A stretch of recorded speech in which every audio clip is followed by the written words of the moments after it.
Yeah, phone's on silent, pretty please. And we are live. And yeah, phones are on silent. Coach David here with Metro Jiu-Jitsu. And we got the one and only Coach Mark Lski. Oh, I'm going to say Lazinski. Well, that's not hard to pronounce. It's just hard. It's impossible to spell. Yeah, right. Okay. All right. Well, cool. For those who've been following along, we know Coach Mark is, he's been on our podcast before. Just the one time or more than once? Just once? Okay. Well, long overdue. And so happy to have you back, man. You just came back from Masters Worlds, champion, silver in the absolute, so which is open weight for those who don't know, no weight limit. And it's all the victors of the no weight limit as well. So it's not like just, scrubs. We're going to get into that. But first, I don't want to kind of spoil everything. I want to go into a little bit more of you. We're 63 years old, right? 63. I have conversations with 30-year-olds on the regular who think they've missed the boat of training jiu-jitsu. They're like, this is too much. I'm too old. They see these guys like Nicky Ryan and Nicky Rod, Gordon, Craig, and they are, they like to watch them, but they're like, there's nothing for me.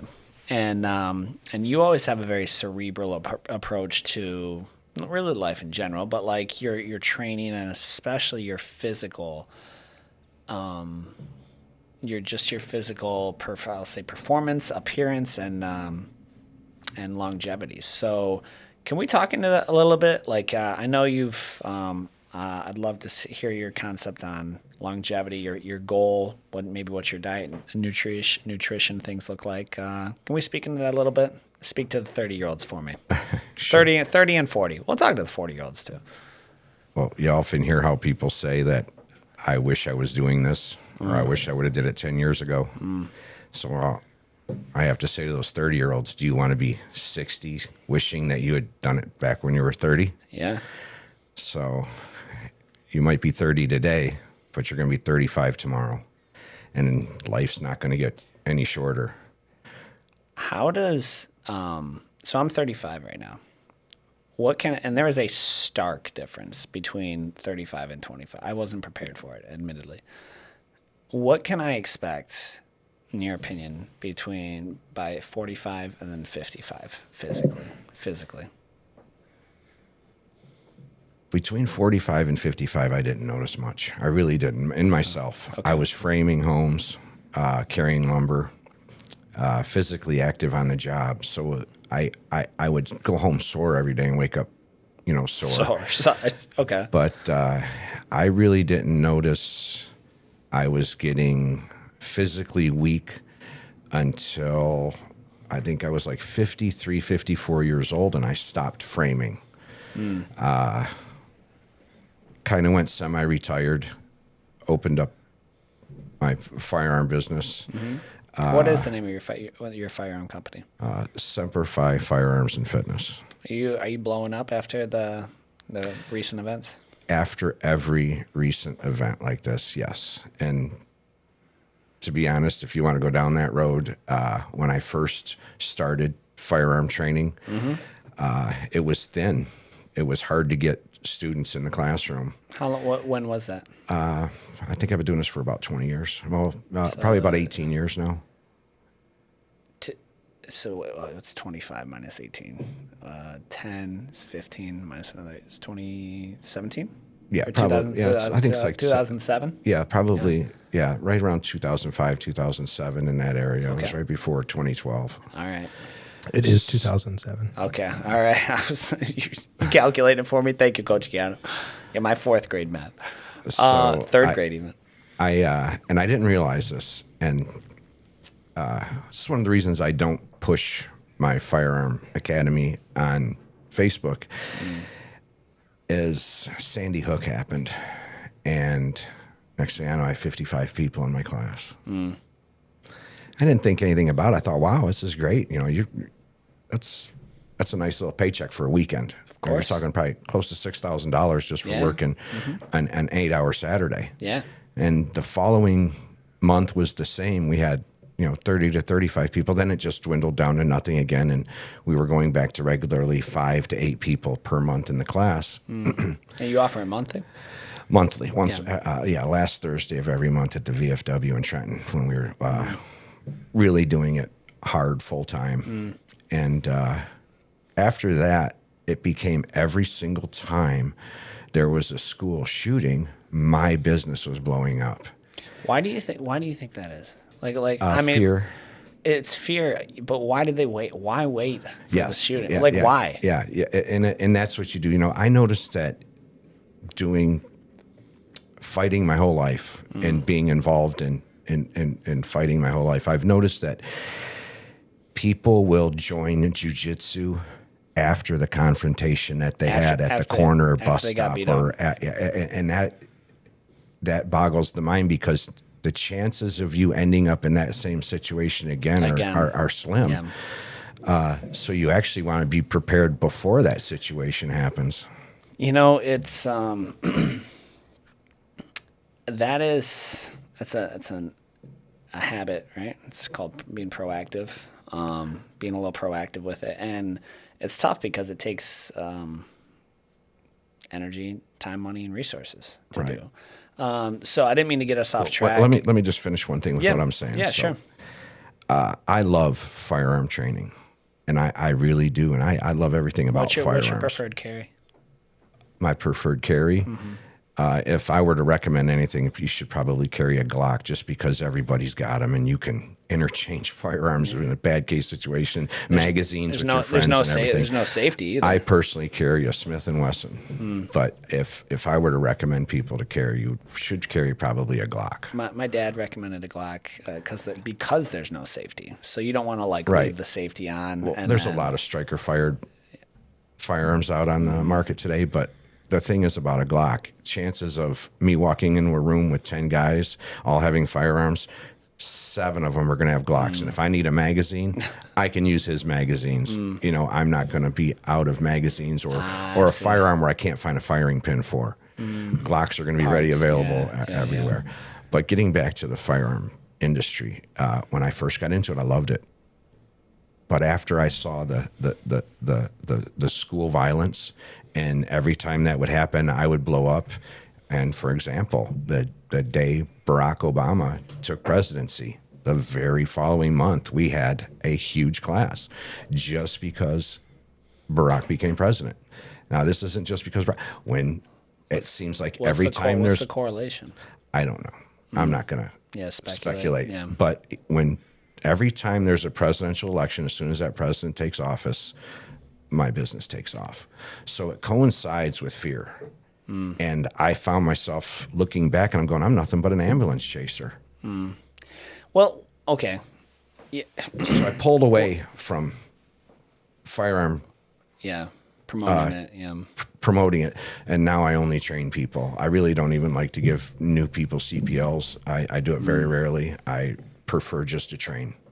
People that already have their CPL, already have their firearms. Like what type of you do like close quarters, dark rooms, like what type of training do you do? So there's a couple different courses here. You know, out in Romulus, we have the Raccoon Hunters Association, so you can do IDPA matches where you're actually doing different stages, like shooting from a card table, shooting from a car, and then we can go, of course, to any shooting range and just work on putting dots on target. You know, that's where we start, making sure you're safe, making sure you know how to clear all your malfunctions, making sure that you can understand how the firearm shoots at different ranges. And you can even work on cover, slicing pie inside the firing range at a place like Gun Range USA. But if you want to get more experience, you're going to have to go out to a place like the Raccoon Hunters Club in Romulus and shoot in some of their defensive pistol courses where you're running from station to station with your firearm. More of a live scenario. For sure. I do want to come back to that because I dig guns. I like guns, obviously. I took Coach Professor Muhammad to the. That's what he says. Range. He says I've took. Where's he at? Professor's Choice. I've took lessons with Coach Mark in firearm training, and he knows his stuff. But there's another comment as well. Professor Muhammad actually looked like. Oh, yeah, I think did he delete his comment? I don't know. I see the ones on YouTube. Are you seeing Facebook comments? I'm on YouTube. I've got both. There is. Do you feel that you carry less daily as you learned more self-defense? I guess he is implying jiu-jitsu. So it took a minute. I did carry, to answer that question. I was one of those guys that carried 24/7. You carrying right now? Well, no. Okay. You're allowed to. I don't care. I'm totally cool with it. Like this is the pro gun zone. You come in with 4 guns on your body, I don't care, personally. So since I would preach and teach firearm safety, and you tell your students, if you're going to have a CPO, you might as well carry it on you 24/7. Yeah. I would carry it on me 24/7. Yeah. One thing we got to understand about violence, whether it's jiu-jitsu or firearm or anything like that, is there's certain things that narrow it down. One thing is violence is going to happen very swift. It's generally within 3 to 5 feet, and it's generally in a dark space. So if you take those 3 things into consideration, are you going to have time to get a hold of your firearm? Not a chance. What is it, 21 feet? Yeah, 21 feet is what's established by Masada Bayou on how to run across a room to get to somebody. And that's an FBI kind of number that they came upon. Can I get to somebody within 21 feet faster than Colin Miracle can get to somebody within 21 feet? So where's that 21 feet parameter? Sure. But we do know statistically that it'll happen. Violence happens very rapidly and very fast. So you can't see it coming. It also happens within 3 to 5 feet, and it also will happen usually in a dark space. So you're better off being able to quickly use your hands. Of course. Yeah. That's why jiu-jitsu becomes effective. Now, some people, do you train jiu-jitsu to actually annihilate your opponent? Yes, you can. But a lot of our jiu-jitsu is trained to subdue the opponent and hold them until help arrives. Just enough. Yeah, that is I think that is so. You get these keyboard warriors, and they're like, oh well, no one's striking, no one's punching. Like watch some footage of a street fight. Legitimately, it's fast, and they last what? 20, assuming that they're not just dancing around on a parking lot, 20, 30 seconds tops. 60 seconds is a very long street fight. I'd even go like if it's less than 60 seconds, one or both of them trained. So like the whole point is to be. That's why my favorite position is knee on belly. Personally, because like I can hold them there, but you can also still be aware and mobile and like, hey, go get whoever you need to go get. Call the cops, call the manager, call whoever. And if there's a second person, which I'm not saying jiu-jitsu is good for multiple, it's not what I'm saying. Like multiple attackers, like you're blessed if you get out of there, no matter what you train. But you're not like buried down waiting to get punted in the head, So that's the whole thing. The whole thing is to be able to subdue, control, call for help, and or provide a position to just run away. Run away is an option.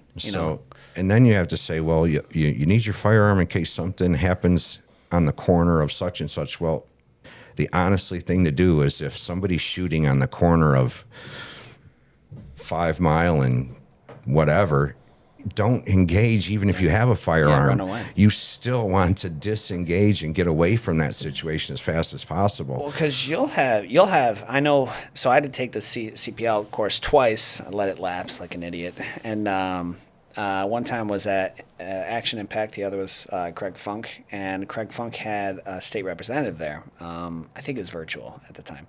And you have to be able to defend that your life, like you have to be able to accurately say your life was in danger and that there wasn't prove there wasn't an opportunity to run away. If you're shooting across 5 Mile, dude, the judge is not going to like that, at all. Innocent bystander, citizen, that's a far shot. Yeah, the threat has to be imminent in order to use deadly force. Yeah. So let's tie back to longevity though. Okay. I know you're framing. We start talking about. You just let rednecks start talking about guns. We'll talk about guns. So you were framing 55. No big difference between 45 and 55. You just stayed sore. What about 55 and on? Because you retired, semi-retired at 55. Right. You and I have had a lot of conversations. And I remember you saying one thing that intrigued me is I was like, what? you're like, I've reinvented. I try to reinvent myself every 10 years.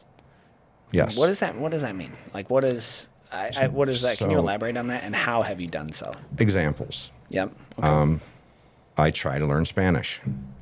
Do you speak Spanish? Please tell me you speak Spanish. I need to hear Coach Mark listen. Coach Mark. Get out of it. I don't even know. He could be making it up. No, I have no idea. He could just be saying. I just said, yes, I speak a little. Okay. All right. Me habla un poco, just a little. But I try to learn Spanish. Yeah, where's the chicken? Is that what that was? Come on, let's not make fun. Fajita, chimichanga. I want to learn a second language so bad. But I don't know where to start. I literally don't know. I've heard Rosetta Stone is a good one. Then Rosetta Stone, they literally put you in a Zoom room. No one's speaking English. Not like There's only one way to do it, honestly. immersion. Yeah. Yes. When because I grew up around Portuguese speakers my whole life, Yeah. and when I lived in Europe for a month, my fluency just every day it felt like if there was a bar, like the progress was just increasing. Just hearing people. Well, it becomes obvious. Like it sounds funny because everyone who's struggled to learn another language, they know how hard it is just interacting with someone. But you spend like a week around people who only speak that language, and all of a sudden you're just picking up words. Patterns. You pick up patterns. And you see how they use the language. And then eventually you know that, Casabengo is restroom. You know that, it just becomes Verbs like this and thing. nouns are easy. It's hard to get the conjunctions of another language imagine. down. That's Yeah. what's the hardest part. And The grammar. the grammar and how your body language is when you speak a certain word carries weight. How so? Like the French, beaucoup de voyager, you're going to talk like this. That does the body language Yeah. change the meaning of the word though? Oh, in our language, it does. Yeah, I guess it does. So I remember there was I forgot about this till this very moment. There was I'm going to call them Chinese. Yeah, they were Chinese. And they were a Chinese family at our church back in the day. And they had like a daughter that they needed help learning English. I was like, well, you teach me Mandarin and we'll do. So the only thing I remember, dude, you want to talk about a different freaking the hardest language to learn in the world. Because "si" means one thing. "Si," like the tone of your voice those are two different words. There's like 100 words that are all Ken. I was like, dude, that is ridiculous. Like, you want to say the English language? No. No, Mandarin is considered one of the hardest languages. That's on earth. ridiculous. I literally think that's the language that has like 100 words that are Ken, K-E-N. Oh my God. And they all mean something different. That language is like over like 2-3 centuries Yeah, old. it's ancient. Yeah. Well, and like, yeah, that is. I have it on my arm. Yeah. What's that? Is that? Did you have the Toyota one logo? of the ancient forms of Japanese. I think it's called. I don't want to get it wrong for the Japanese people, but I think it's called katana. Like the sword? You said, No. I can search right now. You said it's called katana. Yeah, it's an ancient Japanese. Cantonese? It's ancient Japanese That's writing. That's Chinese, I think. So while you're doing that, so reinventing yourself. So you have started. You attempted to learn just Spanish. That's an example. So say you get out of high school, I'm a terrible moderator. I always get us off track. Go ahead. Sorry. I don't know if you want me to read this to you real quick. The Japanese, what form of writing is it again? I know it starts with a K. I can't be that wrong. I believe it's called katakana. Yeah, katakana. That's what it is. Katakana. Katakana scripture. Yeah, characters were originally derived from components of more complex kanji to create a system of shorthand for annotating Chinese texts. So it was sort of like an abbreviation text for an even older, more complicated language. So this is what bothers. Like you hear about Western society, right? And America's the greatest. There are families with shoes older than America in China, right? Like that. You want to, that has culture that goes back millennia. Just actually the word we say wasabi, but it's wasiba, I think is actually how it's pronounced. But in the Japanese culture, wasabi means letting everything age and naturally take its patina in life.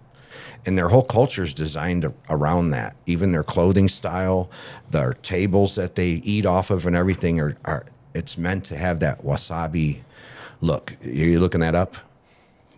Continue. Yeah, it's wasabi or wasabi. Yeah. Yeah, it's not the sauce, but it's a way of life called wasabi in Japan. I lived there for a year, and it's a way of life, and it's just letting everything age with a natural patina, including just everything around. And you can see it in their culture when you recognize it. What? So we let's learned get back Spanish. to reinventing. Learn Spanish. What's another way of reinventing? If you go back to the movie Napoleon Dynamite, right? Oh my gosh.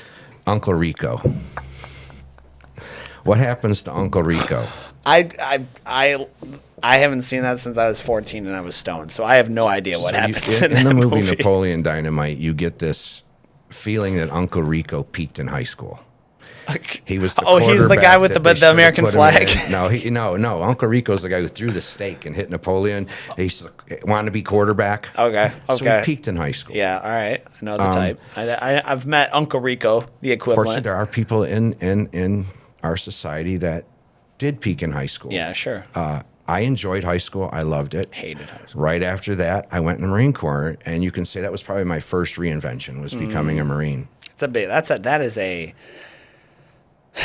Would you recommend the Marine Corps? Not today. I would recommend the Air Force.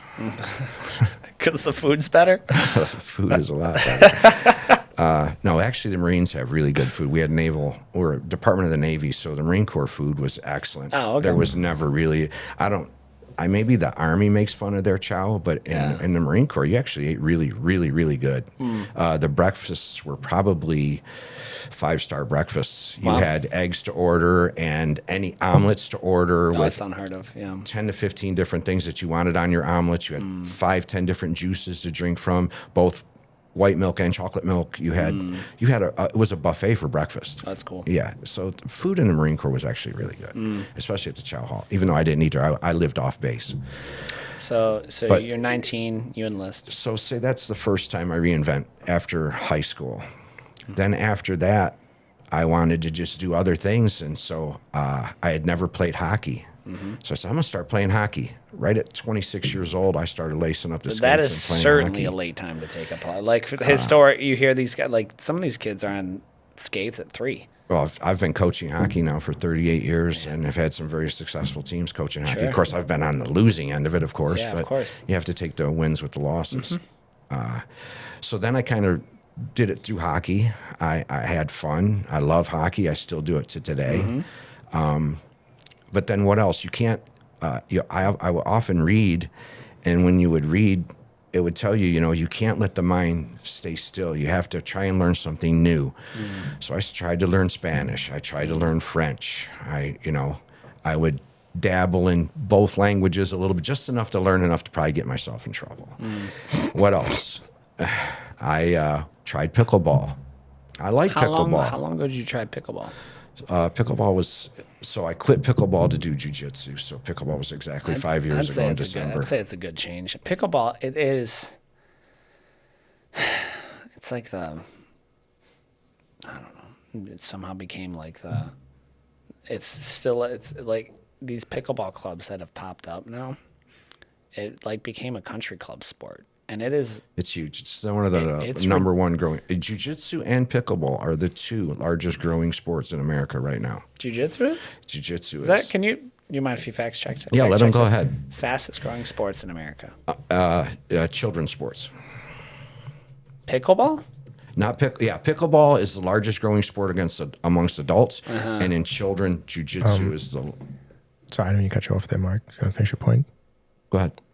So the fastest growing sport in America is pickleball, which has seen significant participation increases across all age groups due to its accessibility and social nature. Other growing sports include girls wrestling in high school. That I knew. That I did know. Where participation has surged due to increasing state sanctions and a focus on equality.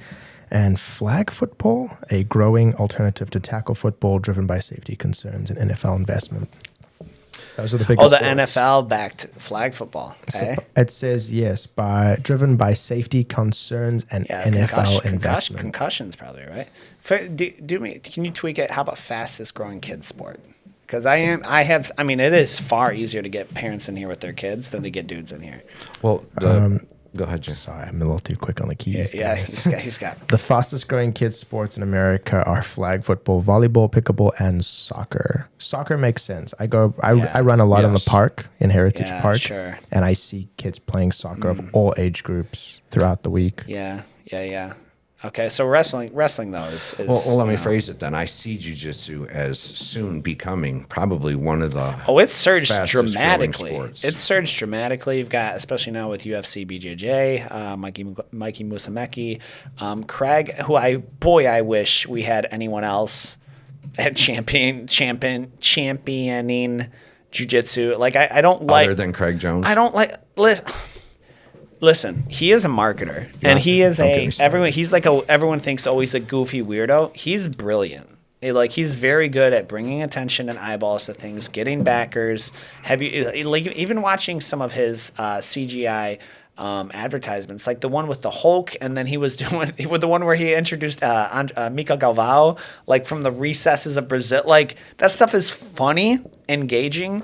And there must be something in the water in Australia because Kit Dale is equally funny and engaging and interesting. And so, but he's a business person and he's vulgar. Like I mean, he talks routinely about What's like going on benders and he's not something I might Landon and be like, hey Landon, if you work hard enough, you can be like Craig Jones. I would much prefer Khabib or. How about Hodger? I would Hodger. That would be a great I mean MMA. Hodger today, yeah. And Hodger when he was 20, pretty violent background. But yeah, Hodger today certainly. Bruno Bastos, Danny Alvarez, like those are guys that like I think they have they're competent grapplers, but then they also like Danny's got like a wife and daughter. Bruno has, I think, 2 kids now, wife and 2 kids. So I think that, like, to get that into the sport, you can't. I understand the appeal, the entertainment value for CJI, and Gordon and those guys. I Like, fell asleep at CGI. CJI too. I fell You were asleep. in Vegas. Yeah. Oh, you were there. Yeah, I sat there and I fell asleep. Well, you're probably exhausted though, right? I just got done Yeah. doing absolutes. Someone needs a tag, right? And I walked fell literally asleep from at CJI absolutes too. to the shower. Oh, my and then gosh. Joey and Ali and I went to man. CJI, and they're having a blast sitting there, and I'm just like this, nodding off. So, Mark, I actually have something that I can read you because of what you said about the growth of jiu-jitsu. Yeah. I try to get exact numbers. The best I can find is it says it's grown a lot in the last 10 years. Certainly, yeah. Specifically in the last 5 years, female participation in major IBJJF tournaments increased by over 50% since 2015. And the number of registered Brazilian Jiu-Jitsu studios in the US grew by 6.1% in one recent year alone. So I would have thought that it's would growing be. a lot. So it's growing a lot, but like Michigan is specifically slow to catch up. So when I first started training, there was that I knew of. I mean, there was like 3 schools. And not close. You had Habero, which is Chris Blanky down in Toledo. There was Hoist. I take that back. There was the Toledo Road. the Hoist. Yeah, Gracie at Dick's Toledo. Gomez. Professor Gomez. And then there was Detroit Jiu-Jitsu. But when I started, they were in Oakwood Academy, Oakwood Gym. It was like a closet of Oakwood Gym. So it's kind of a startup there. And Was that in Melvindale? Melvindale, yeah, at Dick's in Oakwood is where it was. And then there was like east west. There was like 3 or 4. And you had to drive an hour apart. Now, I mean, just like we're here in Westland, there's 7 schools within 3 miles of us. Is that including Planet? 10th Planet. 10th. Yeah. I don't know why I thought Planet Fitness. I was like, I don't know how they entered the conversation, but like 10th Planet. Yeah, I mean, they're a little bit further. They're in Livonia, but you've got. And we'll just say they teach jiu-jitsu because some of them are MMA, right? So you got Bloom, you got West Side. You got who's the Cobra ones? Grappling just opened up on 4th Street. Fort Street. Well, I'm saying around here, Right. right? So yeah, so you've got PCGA. You have was the one we went to the the Stars and Strikes. So there's a lot of schools, and it has grown because people have stuck with it, and I think part of it too. Here's the interesting part: is like the realization of you don't need a black belt to open up a school. Like I know several school owners that like they get a business mind who hires the black belt, which I think is a great. That's a great business plan. I think it's a great model, right? You get a blue belt. Like you get a blue belt. I think of one in particular. He's like owned a Teachers wood teach business, people do business. Correct, dude. A wood finishing company or whatever he did, and he was just the money backer, and he started it up because what's a black belt want to do most of the time? They don't want to answer the phone and set appointments. There's not a chance. Doesn't want to sell. No, they don't. You don't want to. You don't open a bit. Like if you wanted to sell, you'd go work for Quicken. You'd go work for a bank. But if you wanted to coach, then you coach. And so those are two. I think that's the number one mistake business owners make, school owners make, is they assume if I obtain enough pedigree, people will just flock to me to be in my presence. That's not true at all. It's just not true. It's not true. I mean, if that were true for anyone, Danny Alvarez wouldn't have to promote his gym at all. I'd own my own gym. He's right. Coming soon, dear. Come on, 8-time gold medalist. Coming soon to you, Coach Mark's Gun and Jiu-Jitsu Emporium. That's funny. So Jiu-Jitsu was the next time you evolved. What do you think that I have no idea how this is going to turn out. Why I got into Jiu-Jitsu? I know why you got into Jiu-Jitsu. When's the next evolution, and is Jiu-Jitsu a part of it? That's a good question because Professor Muhammad and I had this discussion. Up until Master Worlds, my original plan was to probably quit. I was going to quit on September 1st. Focus back on hockey a little bit more. My son and his friend currently have the CompuWare AAA Pee Wee team, which is going to Quebec. And they want me to be part of that team. I love the sport, and I would love to be part of that team. It's the Quebec tournament is the largest amateur hockey tournament in the world. Wow. You're going to see teams from Russia, Czechoslovakia, Finland, all over the world. And it's to showcase the Pee Wee age group. And it's what age is Pee Wee? I'm pretty sure it's 12 and under. Okay. And so I had talked to Professor Muhammad, and I said, depending on how I do at Master Worlds will depend on how I finish out my jiu-jitsu. It went great. Why would... Well, originally I was only going to do jiu-jitsu for 1 year. I remember that, yeah. Now we're 5 years in. My son has a house on White Lake. We have a pontoon boat. We have kayaks. We used to have jet skis until I broke them all. I have a whole life outside of jiu-jitsu that is on this lake out there that I so much want to enjoy. And for the last 2 summers, focusing on Master Worlds this summer took all summer. Didn't get a chance to really go out on the lake as much as I want to. There's a hockey league that is an over 60 hockey league that a lot of my friends play in. Those games are at 10 o'clock at night. Yeah, because we're senior citizens. They don't care if we don't have to get up the next they have a morning, better chance so having it at sleep 6 a.m. in the morning for you guys. So right now I skate 3 times a week. I skate on Tuesdays, Thursdays, and Sundays. And that's at 10 o'clock in the day on Tuesdays and Thursdays and 8 o'clock Sunday morning, so we can all still, go to worship. Sure. But there's just other things I wanted to do. But now since I won Master Worlds, got promoted to purple, I want to do a good solid year, maybe 2 years of no-gi training with all you no-gi guys. Gi was fun. I do like the gi. I did figure out grips there in the end. But I want to do a good solid year of no-gi, and now I think I want to compete at purple belt no-gi for 1 whole year. No-gi. And then go, it's pans for no-gi, correct? There's no-gi worlds. And then go to no-gi worlds. There are no-gi pans Right. too, but yeah. So I'm going to do pans. I think it's in December. I would look it up. I think, I don't know, but no-gi pans masters. Jiu-Jitsu. and then of course eventually do the Detroit Open again, go to Chicago International, and then go on to Master Worlds in no-gi. Well, Detroit was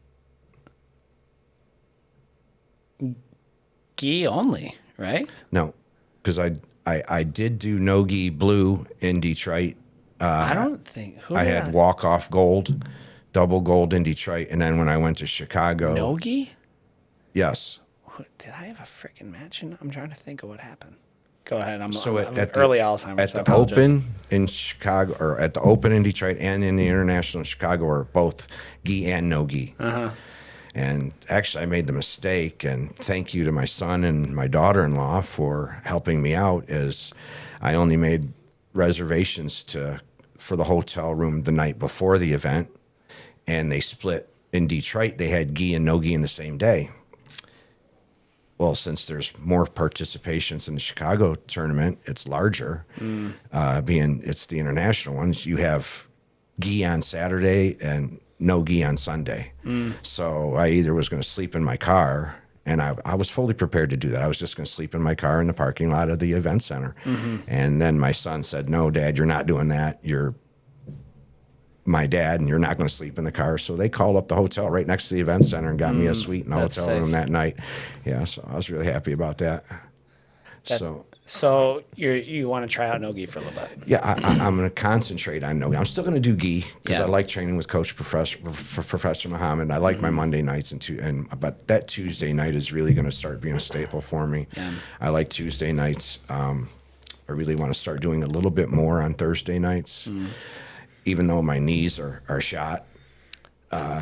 Thursday nights are going to help. But I think Thursday nights too, because you go to talk to Coach Jimmy Swola, and he'll find workarounds. Like you don't have to wrestle like a college wrestler. No, Like so you do. I did. And we're going to start working on more like J-Flow stuff, Justin Florence's stuff on foot sweeps and how to get the body off of position. yeah. And then going to Jabril's judo classes. Judo is so important. I think judo, going into the IBJJF, if you're not doing judo, you're going to be behind the 8 ball the whole way, because the guy that's doing judo is going to toss you around. It certainly complements. Yeah, especially. I focused. That was my. Well, we'll get into it, but that was one of my huge focuses going into Master Worlds, was making sure I did judo twice a week.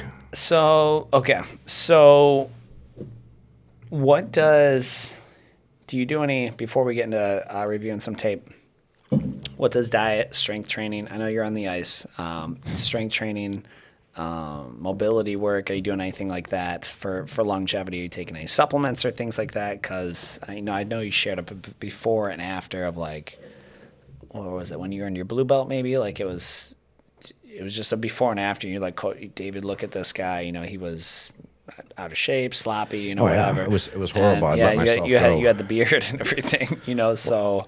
When you stop working and you sit down in front of the computer on a Monday, you'll say, "Oh, I'll get to that tomorrow." And next thing you know, for me, what had happened was tomorrow took about 3.5 to 4 years. And I looked in the mirror and I went, "Whoa, what happened? You went from playing hockey and I was still playing hockey, but I wasn't playing it like I should. I was just showing up, and I was eating horrible." Did you have anyone address or say anything to you? So nobody would actually be honest to my face, and even then when I would ask, I would see pictures of myself, and I would ask, Why didn't somebody you say close something? to me, I'd say, "Do I really look like this in real life?" And they were trying to be kind, and honestly, I wish they would have been, "Yes, you look like you're dying," because it actually took me to look at myself in a picture, and I went, "Your face is really swollen. What's wrong with you?" So the first thing I did was cut out sugar 5 years ago. And I mean, I cut sugar out drastically. And then the next thing I'm trying hard right now is I keep away from bread, gluten, pasta. I don't eat any of that. So when I started on this journey 5 years ago, I weighed 248 pounds. On the day I weighed the scale, I'm pretty sure I probably tipped up above 250 a couple times, just didn't step on the scale at those times. And I said, I this is ridiculous. I'm watching Jocko. And Jocko's right. You know, you're out there in the real world, and you want to call yourself a Marine. Well, look like a Marine. You want to call yourself an Army Ranger. Well, look like an Army Ranger. You want to call yourself a Navy SEAL. Well, represent yourself as a Navy SEAL. Don't call yourself a Navy SEAL and you weigh 280 pounds and you can't even run a half a mile. Yeah. So here I am telling people, you know, I play hockey. I do this, but I don't look that. Yeah. You know, I didn't look it at all. And I said, I have to do something. I walked immediately to another jiu-jitsu gym, or drove immediately to the closest jiu-jitsu gym to where I live. And we know the story, what happened there. I looked so bad. Repeat it. Yeah, like. I looked so bad when I went to this other jiu-jitsu gym. The owner of that gym looked at me in my face and said, I can't take you on as a student. And I asked him why, and he said, you're a liability. That's how bad I looked. And I thanked that owner of that gym for actually looking at me and saying, you look like you're a liability. Now, this was dead center in the middle of COVID. And, yeah, I understand he had the COVID fear going on him, the fear-mongering that our government was giving everybody. But probably thought you were a narc. He thought you were a plant. A plant from the health department. It didn't set well. I drove straight from that academy to Metro Jiu-Jitsu and met with Professor Muhammad. And he looked me right in the eyes and he said, if you want to start jiu-jitsu here, we have a place for you. And this has been my home and my family ever since. These people here at Metro Jiu-Jitsu have cared about me as if I was their family. And I'm talking, it has 4 owners, and all 4 owners treat me with heartfelt love that I can't express, that I would never probably have ever felt at any other jiu-jitsu academy. And I've been here for 5 years because of it. I only planned on staying for 1 year. Not even to get my blue belt. I understand that's a lot of people's goal in this sport, is to get their blue belt. I was just going to do it for 1 year. It took me a year and a half to get my blue belt. But I fell in love with the sport, and I fell in love with the people that are at this academy that just want to be friends and just hang out and do stuff. At 63 years of age, it's very hard to find people to hang out with that are active. I can imagine. And it's hard to find it. Not like at my age, like at our age, like to find like 35-year-olds who want to go out and do something. They're like, like you when people hear you do jiu-jitsu, even at my age, I can only imagine at 63, they think you're like a lunatic. You're like, oh, you do that really extreme, like they think you're like, you're weird. Like you're just a weirdo, Well, people that know me, like I have 2 friends that I often have breakfast with. One is Ed Bass, Ruben Bass, and another one's Bob Keller. They're good friends of mine, and they've known me for 35 plus years, 40 years, and they know that I can be resilient. So they don't look at me that way. But yeah, some people that I play hockey with, they're like, whoa. Yeah. And I try to get them here. A couple people from hockey have come at 60 years old, but they see it and then they walk back out. It's not an easy thing to do, but then again, it's not very hard. You need a good reason, dude. You need a good reason, and I think you need a good reason, and you need proper expectations. Like I was debating sharing this. I took the wildest call today. But I want to finish my thesis, my statement here. You need a good reason to train long term. And I think I wrote a blog about this. Like, self-defense you're not going to train 5 years if your goal is just to defend yourself. Because after a couple of years, like, you're gonna be doing all right, like, against most people. Now, it is a perishable skill, and you don't use it, you lose it. Okay. Don't take it out of context. That's just it. But a good reason, to your point about the people and the in term, like, the accountability and the support that comes from it. Like I've got a whole phone. In my phone, it's BJJ, Mark, BJJ, Keanu, whatever. I think it's MJJ now we do. But like it's just a jiu-jitsu network. And these are people that like, there is a special type of bond and community and brotherhood that is. It's just hard to build anywhere else. I mean, I would think the Marines is pretty close. Like I talked to Coach Shea, he's a fellow younger Marine, and he's like, he's that's a really tight. But then when you're out of the service, like that's gone. A lot of it. He still keeps in touch with them through the phone, but like you don't see those guys anymore. But when I met Jay, I mean, immediately when I found out he was a Marine, I mean, we were like brothers. Sure. I mean, I was driving him places, helping him out. He was helping me out. Yeah. He was turning me on to some of his diet things, I like Jay a lot. He actually he sent me a picture of check this out. I'm gonna pull it up here. I don't think there's a way to We're getting back to Metro. tie it in. I'm gonna pull it up. The what's really nice about Metro is the team at the front door. They make sure that the culture at Metro stays the same. While we're waiting for this photo, there are 2 questions Professor texted me. Do you want me to ask Mark them now? Yes, please. Awesome. So, Mark, Professor Mohammed just texted this to me. He said, at Mark, with 30 years of coaching other sports, can you share what part of your preparation with your instructors played the biggest role in your success at winning or world championship title master, world's champion? Read that one more time. I'm reading it as he wrote it, guys. How did the coaching help prepare you? And there's another How did the question coaching at Metro help me That prepare? is how the question is. I can read it one more time. Hedged biasly. Yes. At Mark, with 30 years of coaching other sports, can you share what part of your preparation with your instructors played the biggest role in your success at winning world champion title master? I'm assuming is what that means. I think he's just. I got it. So when I decided to dive fully in, I knew I was going to have to take some extra, what we call curriculum. I couldn't make every night of the week. So the first thing I did was I recruited Jimmy Parks to help me with my judo. And we were meeting twice a week at noon at the gym, working on judo.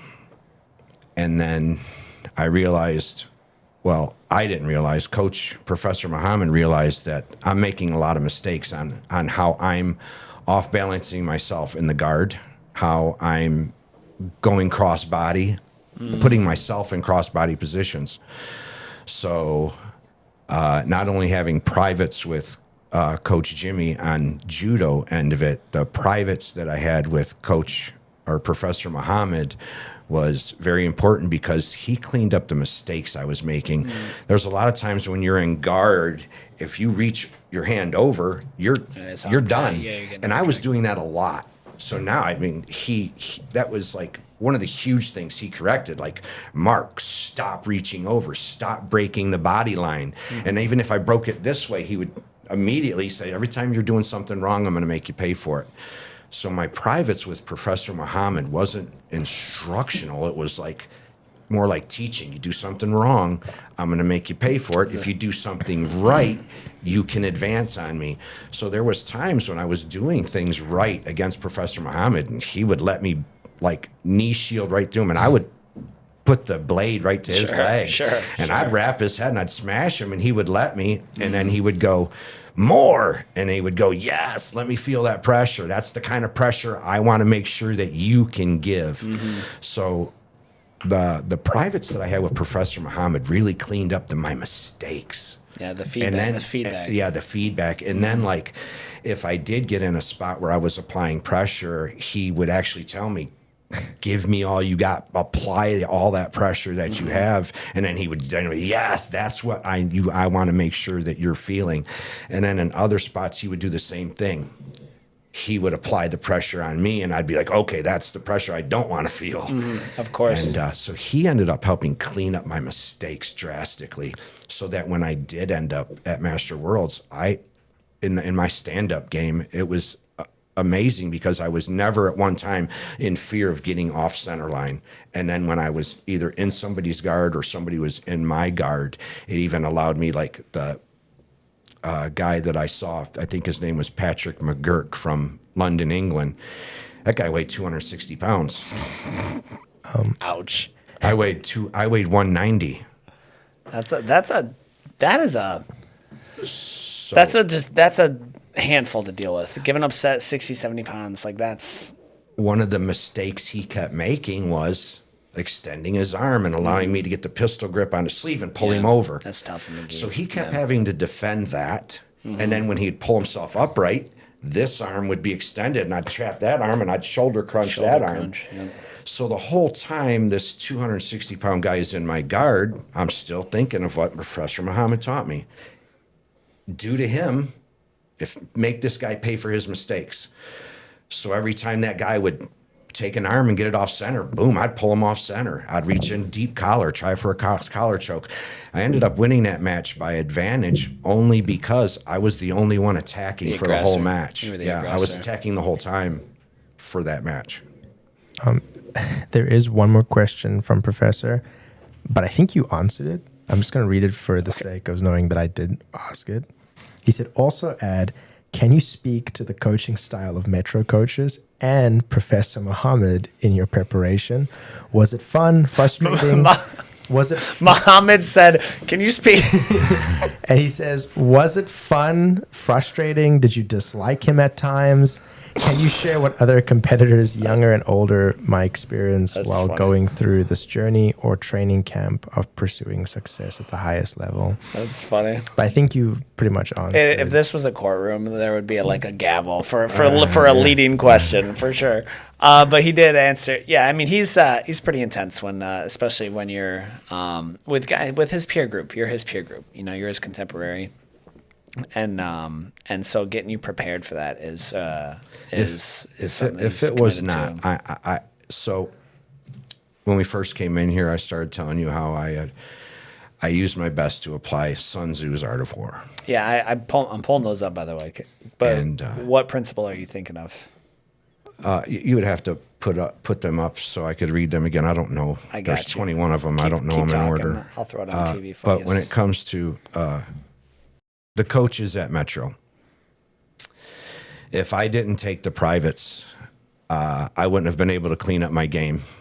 Examples are we have students at Metro that do take privates. I'm going to use Sam Rena's daughter, Selena. Mm-hmm. She just dominated at a super fight match. How old is Selena?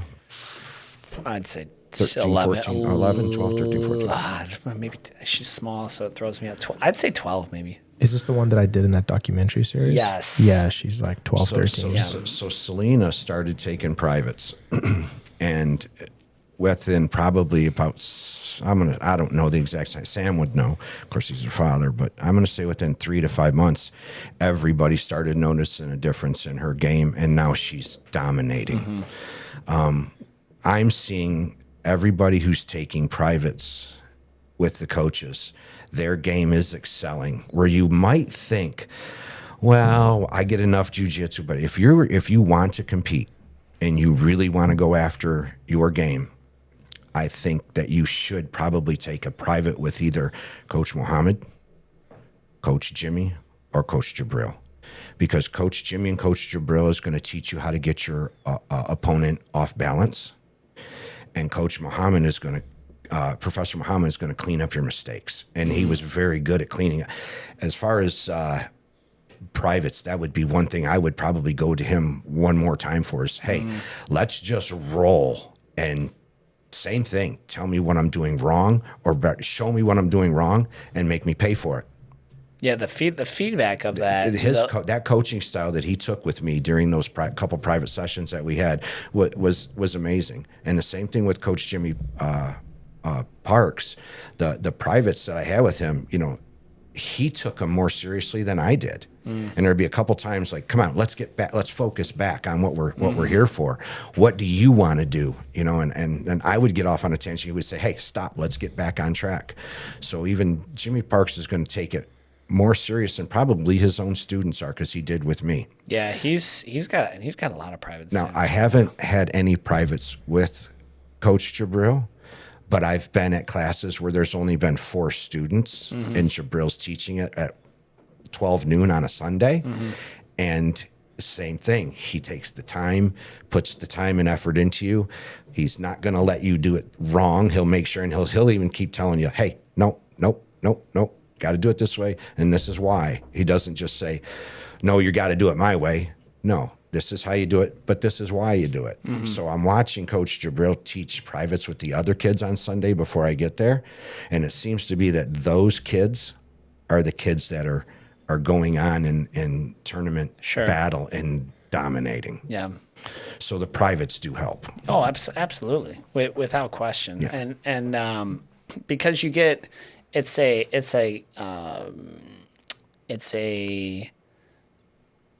an extract. Everything's boiled down and tailored to you specifically, right? So you can get the job done without privates. It just takes more time and a lot more intention and discipline. Like you need to be self-aware enough to know, to your point, where the mistakes are, and that's something I'm always asking. Well, who had failure? Who had failure? I don't care if you won practice, right? Who had failure in this position? It's fun to roll with Colin and Greg. I mean, I don't have a lot of fun with it. It's not very fun for me. I love to roll with Greg. Greg is great. They're both good matches, but Colin is like, there's this who's that? There's a super villain where you're a villain, you just like you go to like catch him and they just apparate out they smoke appears and you Mortal Kombat. I want to say his it's like Marvel, like the twins and the guy who like he's just fast, he can run out, and so you think you've got him. And Quicksilver. Whoever, right? Quicksilver. Yeah, he died in I think Age of Ultron. Yeah, but Quicksilver. Yeah, and like that's kind of he's just not. I cannot get submitted. And I can like keep my base, right? But if I want to engage and do anything, dude, his mobility and speed and athleticism are difficult to deal with. Don't apply pressure. Make him come to you. A little bit of the fight. To me, like that kind of feel bitchy. Like he's looking for that pressure. I know. He is. He's looking to get under you. Yeah, I know. I learned that a while ago. Yeah. All right, so we're going to dive into a little bit of tape. We can't cover all three matches, but these are what's his name? It's Sun Tzu's? Sun Tzu's Art of War. All right, I'm brought back to Mulan here for a second, but that's an old book, Art of War. 21 Principles. Can you read this? Are you able to see this? Yeah, I'm really good. I'm gonna share this, by the way. Yeah, so you don't need me to zoom in or anything. No, right? I don't. I think I'm going to keep this. Let's see. Okay, cool. So... and you said you used every one of these or most of these? Not every. You can't use every one course going into a jiu-jitsu match. But I learned about Sun Tzu's Art of War back in 1981. And I'll move you. So I got you. I had a class on it. Know yourself and your enemy. So that you were talking about that pre-show. How'd you use that one for world training? Well, let me line this up for you. So after following jiu-jitsu, I learned that IBJJF is a game. It is, yeah. And unfortunately, at first, I saw the game as chess. You make a move, I make a move. You make a move, I make a move, which is a good way to approach jiu-jitsu. Then as I started learning more about jiu-jitsu, I learned that if I applied the game of Go, do you know what the game of Go is? No, not by that name. So the game of Go is a game that's played in Asia, and it's where chess, you try to dominate the board with the most amount of pieces as possible in territory. The game of Go is the exact opposite. You try to dominate the board with the least amount of pieces. So how would you apply the game of Go in jiu-jitsu? Say you're in my guard in gi. Yeah. And I grab your arm, and then I reach over and I grab the lapel. With one hand, I have your arm, your lapel, and part of your upper body controlled. So according to the game of Go, I am using the least amount of real estate to control the most of your real estate. So I started applying the principles of Go to jiu-jitsu. And that is jiu-jitsu. I mean, that's jiu-jitsu. Yes. Yeah. So that unlocked a filter in my brain that allowed me to see jiu-jitsu in a different light. Now, here's the third thing. When it comes to IBJJF and you see it as a game, the third game I found in IBJJF jiu-jitsu was euchre. Euchre. So there was a lot of Do you play euchre? I have played. I played enough euchre in my youth for a lifetime. What is the Most of it without Jaeger. number one tricky move you can do in euchre that you trick somebody and you try to do and you try to get over in the game? Do you know? It's where you try and pull the trump out, right? Mark, Steal the I'm deal. So sorry, I'm an alien. Oh, you allow stealing the.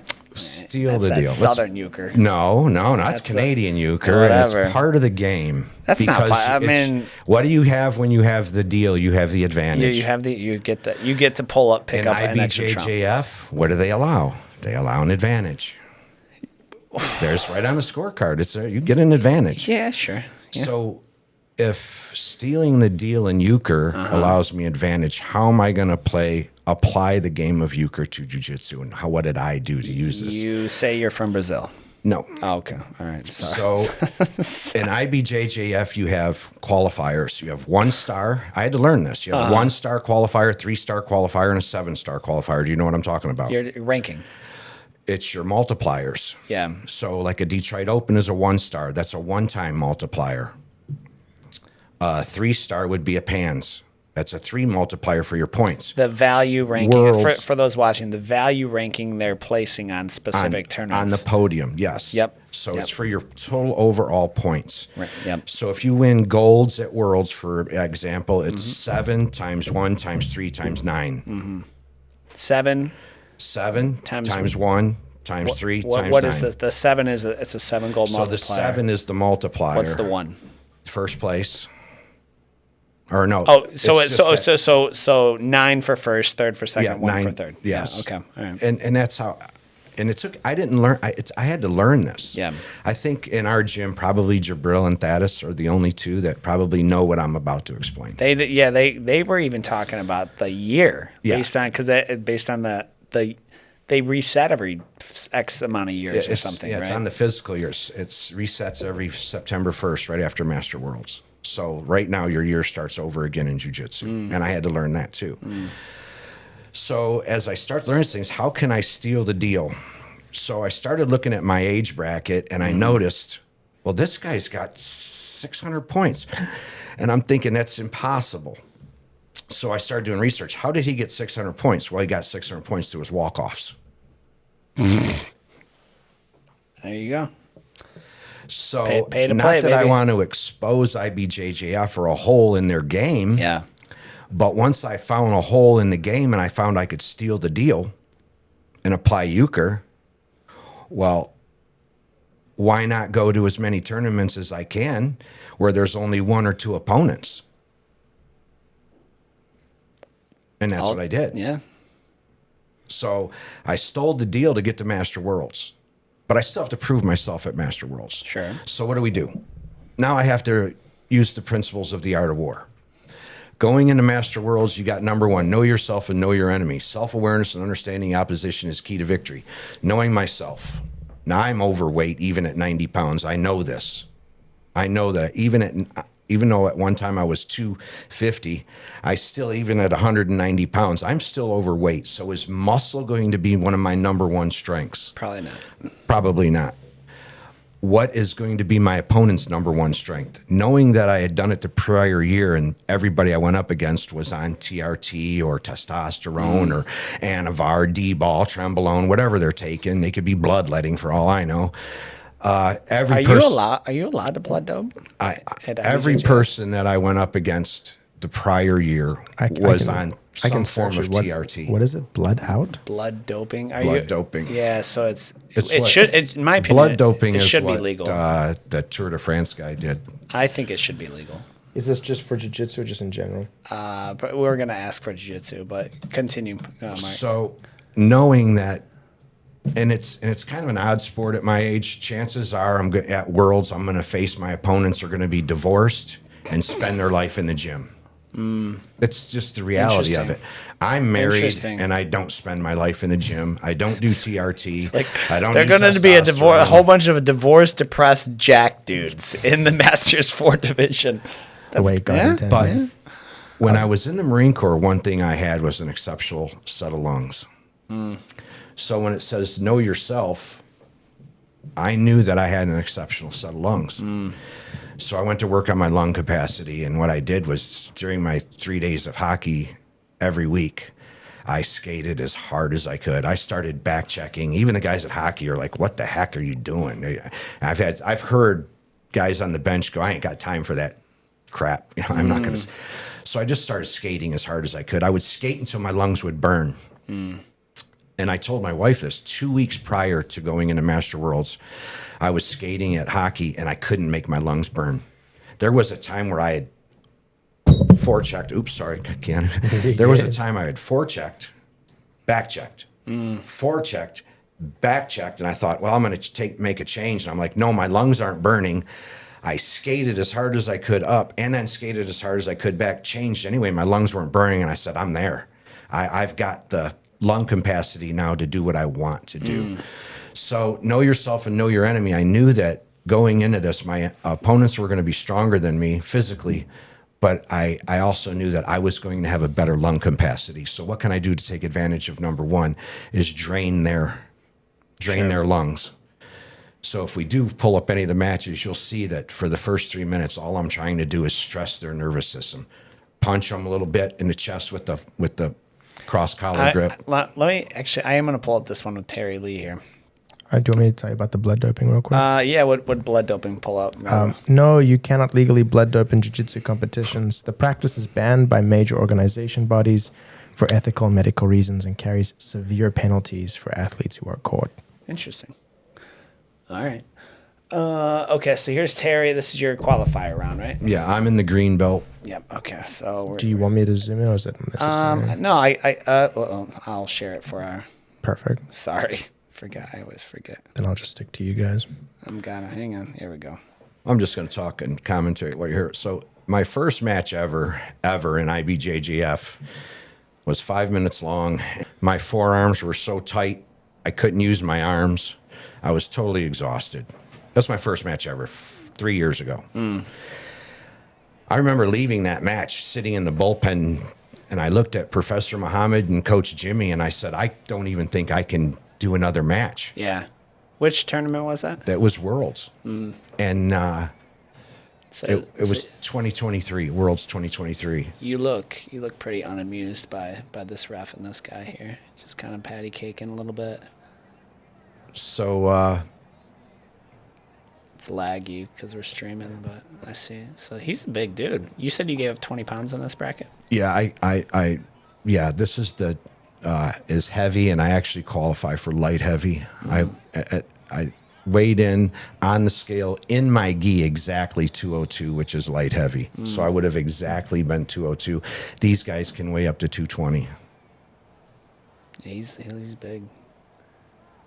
Yeah, so you can tell he's getting. I see you playing the snap, the circling. You got the hand in the collar. He's just kind of hanging on to you. Yeah. He doesn't seem to be. Trying Every to do time much I of anything. feel him get loose, I just try to poke him and punch him a little bit just to stress his nervous system. I want to keep him tight. I want his muscles to be tight. I want him to exhaust himself. And I'm trying to conserve as much energy as possible. If you see, I already have a penalty. And You each got for inactivity. yeah. Yeah. And I'm not even really worried about that because I actually know in my head that I'm going to wait until the last minute, and then I'm going to try and turn it on with everything that I have. He doesn't look like he knows what's going on. He's frustrated. I don't think he understands. Yeah. He's frustrated, and he's bleeding at this time. So now we're halfway through the match, right? Yeah. He's bleeding? Yeah, so he tried to jerk away from me at one time on my sleeve grip, and I take my hand, and when I get the sleeve grip, I turn my knuckles in really hard and turn that grip in, and he kept trying to pull away and break that grip versus naturally let the grip break. And every time he would do that, my knuckles were grinding into his wrist, and he ended up getting a tear in his skin right here. So wait, do they not? Are you allowed to bleed in these Oh, he situations? bled all over that gi. Yeah, you can. Yeah, I mean, like if it's moderate, like it's there's obviously not spilling blood on the mat. If you busted like Jimmy busted his eye open at Worlds, and Well, like in the UFC, for example, like they just let those guys bleed. yeah, they won't let you bleed here. Like, but you can't. I don't think the ref can see. So you grind. Can you pause it just for a second? Yeah. Oh, right by the leg sweep. Nice. So you can't see it, and if you'll see the guy in the Gracie Baja gi right there, right behind him, next to him, the girl in the black is my next opponent for the finals. This dude. No. So This may be a dumb question. Are you allowed to, like, are the Fast different forward. genders allowed to compete? No. here's his coach. Fast forward a little bit.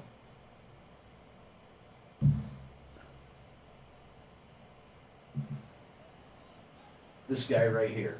Okay. Oh, Go ahead and that dude is. And he's in your division. The blue belt? Keep going. No. This guy. No. keep Oh, going. okay. Okay. Mark, that guy looks like an Avenger. I was like, damn. Like I don't want anything to All right, do right with that. here. So this guy who's talking to the referee, I that see. guy, he's already won his match. I he's already in see. the finals. I see. I have to get to the finals. Where's your spy? Right here. So here's Joey And Hurst. he can hear them talking. So we got Joey over here. Can I zoom in on it? Can I zoom? Do you want me to zoom in? No, it's fine. Because I'm screen sharing through the platform here. So so here's Joey, and he's watching your match as he's filming your match, and then you got this TRT'd out, goon Right. talking to is that a ref? Yeah, and I don't know why the ref is talking to them. Did he? It might is he be from because Brazil? it might be because he's 1 foot outside of the bullpen. Let's see what. They painted away. He does, dude. He's like, he's got like the jarhead buzz cut and everything. Oh, he's a Marine. Yeah, Yeah, he's okay. a Marine. He showed up with his high and tight. But at this time, Joey's telling me that he's telling his coach and him are talking about how bad they're going to beat me. Like I'm not even a. Really? Yeah, according to Joey, they were talking like I was just a piece of dust on the mat. Talking mad smack. Yeah. Look at so here they are. Right. Yeah, you can see him right here, kind of like in the corner. All right, I want to see it. That's interesting. And Joey's listening to it, huh? Good for you. Yeah, he's listening to the whole thing. Look, you see him. Yeah, because you can see them talking about your grip.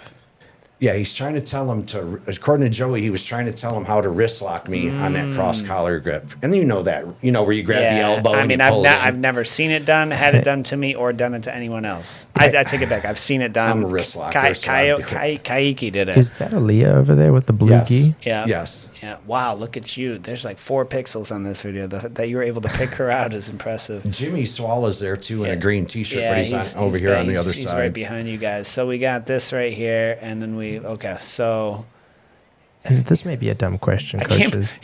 Jimmy wears that T-shirt to like every tournament. Like So it's does Coach Mo. yeah, the green one, that's crazy. with the boonie hat. Yeah. What's up? Coach Mark, you're wearing like a green and yellow belt? So Oh, if you yeah. have matching gis going into your match, one okay. person is selected to wear a belt so the referee knows who's who. Thank you. Yeah. I don't know them. That's a good question. So that dude, he's there. Yeah, they're talking about your grip in the meantime, and you can tell your opponent's getting gassed. Oh, so I feel him right about now. I actually feel him like, and that's when I pull him down and flip him over me. Hell I yeah. forget what that move's called. It's called a whoop ass move. Kind of a hook flip. And then he taps to pressure. Dude, He said, congrats. he said his shoulder crinkled. I talked to him. He's a good guy. He's a real nice guy. Round of applause to Coach Mark. I go over. I try to help him up. Look at these blue belts going at it. The adult division, man. Coach Mark, you're such a sportsman. So He is, isn't he a gentleman? He makes you feel like I'm okay losing to this guy. Like I can lose to this guy. had That's this guy had beat me, he'd have went on and won it. You think so? Yes. Yeah. Yeah, he was strong. Yeah, he looks strong. So let's go on to. I'm gonna pull into the No one's gonna beat Coach Mark. These are so. I'll go to your next match. So hold on. Let's go to number 6. See number Use 6 where it says deception. use deception. Use deception strategically. Appear weak when you are strong and strong when you are weak. So knowing that going into this next match, this guy already, in his mind, had me mollywopped. It is. Who was the next dude? So you had with Terry Lee. Is it this Phil guy? Is it Phil? It says finals. Let's see. Is it this? Yeah, that's him. This is him? So Look at you. Look. blow the screen up. I want everybody to see something really quick. I got you. Wait a minute. Back up. Go to the beginning. Go back. All the way to the beginning. Give it a second. There's a lot. I'm asking a lot of my computer. I love how excited Coach Mark gets. So you can't Look at it's his hard- hands. Look at his hands right It's now. hard to see it on my face, but I literally have this look on my face like I'm scared to death of this guy, on purpose. So I'm kind of looking like this. On purpose. I gotta want say. this guy I to gotta think- see. Does anyone have any other? Dude, I got want that this just guy in to time. think that Mind he games. I'm scared of him. Shaking hands. So that's the art of deception. This guy looks like who's the main evil like Cobra Kai instructor? Oh, that's Reese. Crease. Bertha calls him Reese. oh She even my- put his. You ought to see him on the podium. Oh he my looks just God. like Reese. Duff Lundgren, bro. This guy looks intense. So anyway, I nicknamed the praying mantis. Watch his takedown style here. That's what I nicknamed him, the praying mantis.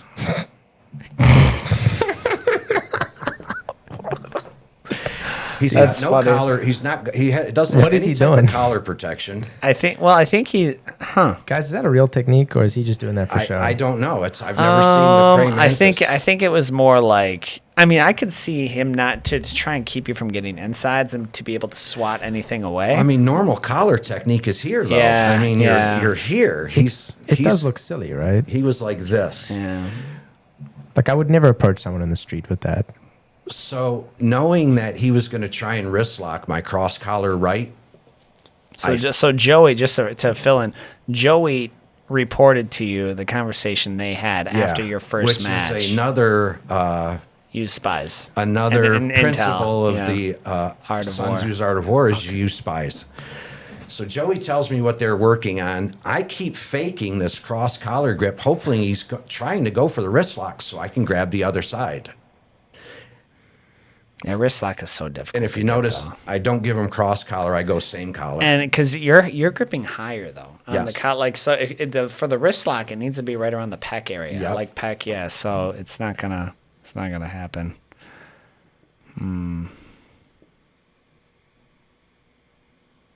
Man, this dude. And it's kind of boring. You could probably fast forward to the 2-minute mark because this is all we do is same thing. I'm just trying to stress his. I'm just trying to stress his central nervous So you've got system. yeah. to So wear he him out. look at his posture right now. He's there.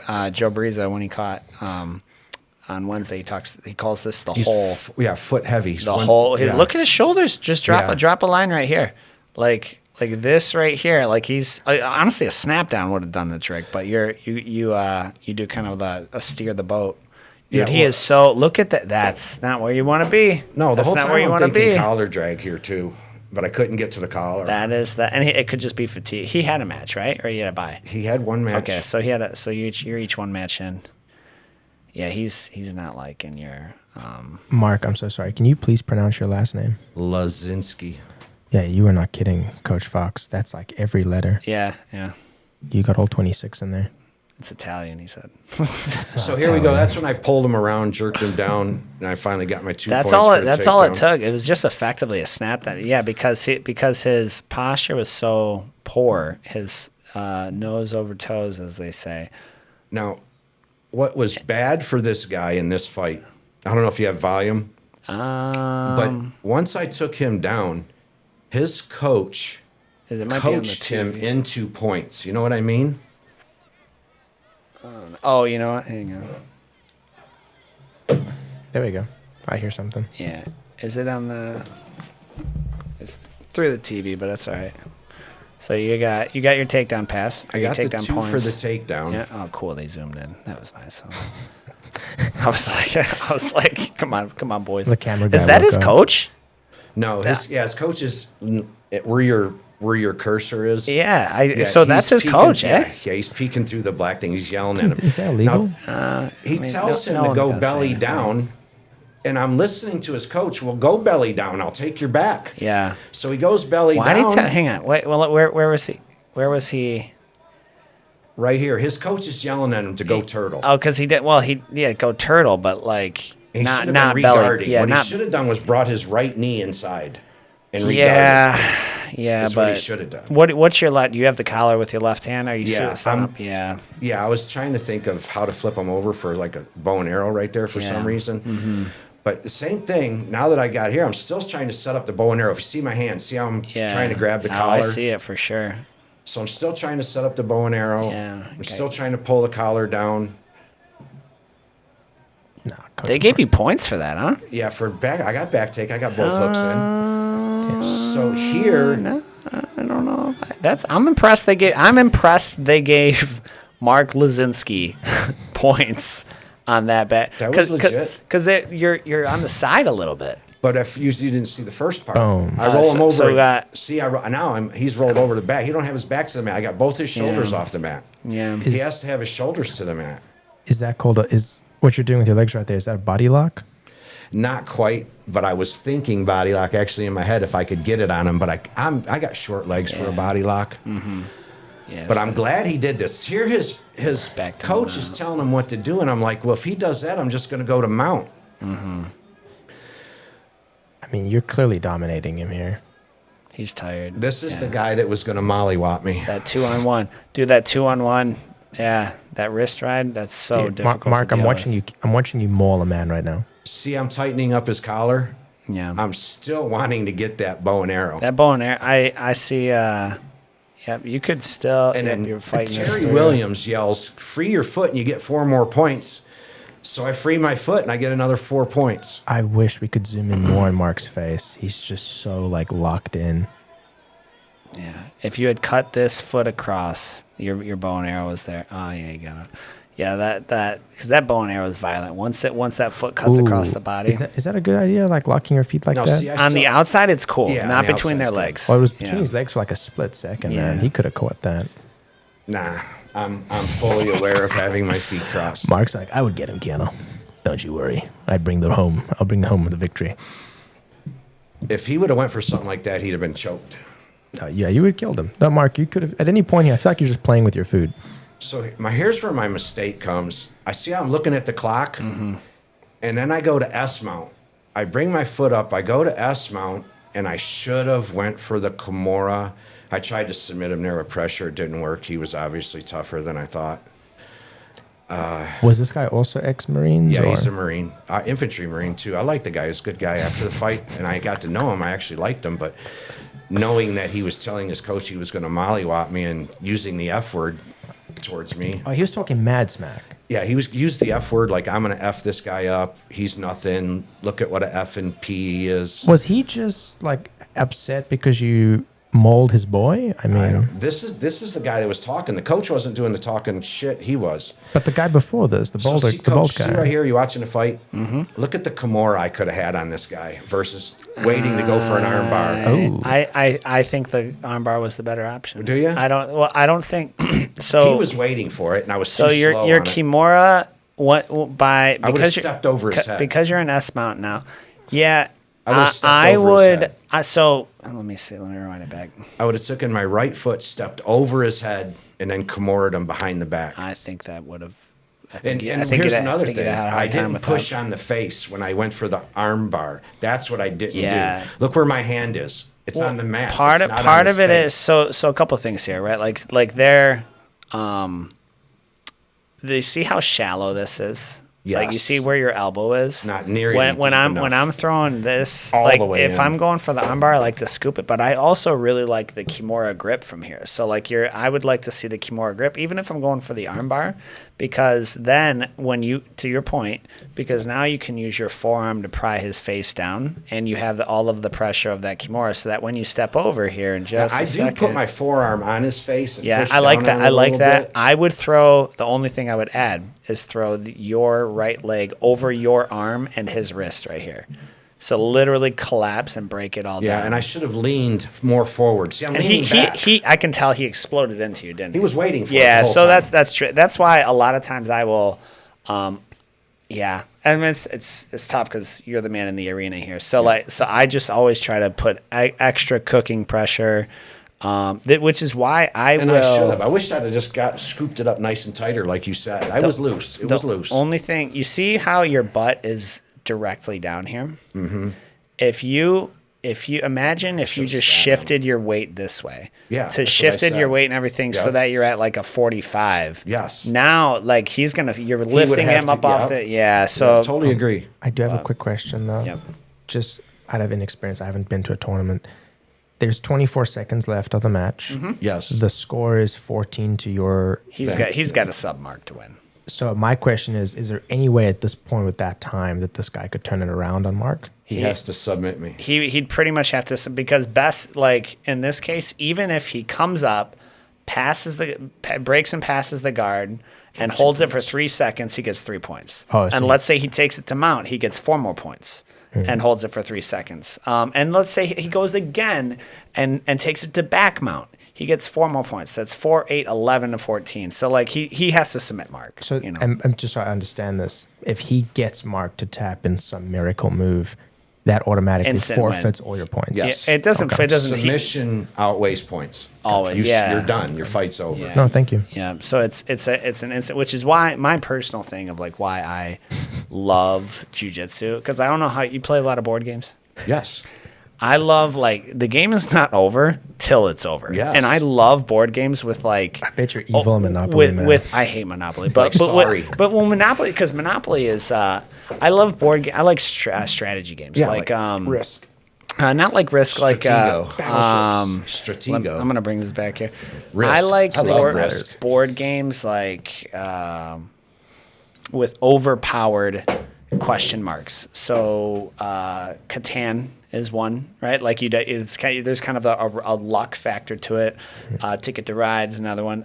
Carcassonne is another one. And there's these things which can be completely out of your control and entirely change, until it's a full landslide reversal. That's why the game is not over till it's over, and that's why I love jiu-jitsu. And to me, like, that is the greatest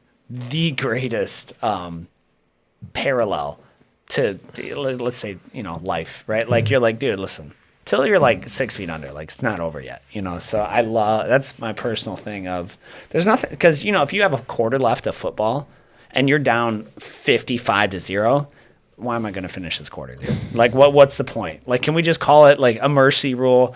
But jiu-jitsu is, There's still a chance. There's always a chance, dude. There's warrior sport. When I went for the arm bar, of course, he's waiting for me to set it I'll up. flip it back here. Yep.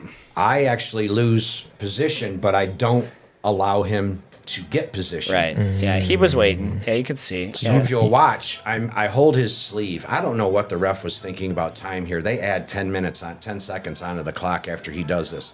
See how I have his arm? Technically, I still have a guard.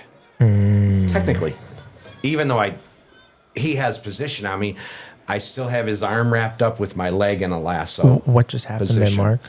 He's pulling us back to the middle of the match. So the match should have been over. But his coach or something complained about something. There's some sort of like sabotage insider trading going on here. They added 11 seconds to the clock, put me in the down position. But I made sure I had that arm. That was my only gripe. I wanted that arm. I knew if I had that arm, there was no points he was but you gonna score. regain your position. They don't just take your position away. And he tries hard to submit me. He's like he goes for it really hard. Watch. And I'm like, no, buddy, you can choke me out. I'm not yet. You got 5 seconds, dude. Are you just in the back of your mind just going, oh, Actually, I'm thinking there's nothing you can do to win this match. No, there's nothing. Like, it's not gonna. Dude, he's got your head there. But he has nothing. He just has a figure 4 in my head. He has nothing. Yeah. He literally was just trying to like punk Mark and put extra pressure with his. And his titties came out, bro. Come on, gross. Look at the difference in his body physique though compared to mine. I mean, I stand up right now. I got a fat roll on me. Mark, you are in shape. I don't know what you're on about. I'm one chunky monkey. All right. So as we go, so that's the semis, and What's he? He can't hear. He had his hearing Was he blowed about to out. like and engage again? I think in Afghanistan. No, actually, he's a gotcha. Marine, and he did time, and he had his hearing taken away from him. So Who is this? Next is Philip Neeson. Was that no, the finals? That one. Was So- that the finals? Yeah, that was the finals. Okay. So all right. Yeah, congratulations, Mark. I appreciate it. Thank you, Ken. That's Fun. right. It was fun. It was So- fun to do. Incredible Fun to be a technique. part of. Mohammed says. What? I'm just seeing. I'm Seal seeing the steal deal. the deal only in America. I don't know what to- Is that what he said? Steal the deal. Only I'm in gonna guess he's America? never played euchre. Like it's kind of like a Michigan like Southern card game. We played it at lunch like all the time, dude. I will say I really admire like the bromance between you and Professor Muhammad. Like Oh, he's one of my favorite people in the whole world. I can tell you guys have a really strong bond. They well, it's there. What's the cliche? Beware of an old man who's in an activity where young men quit.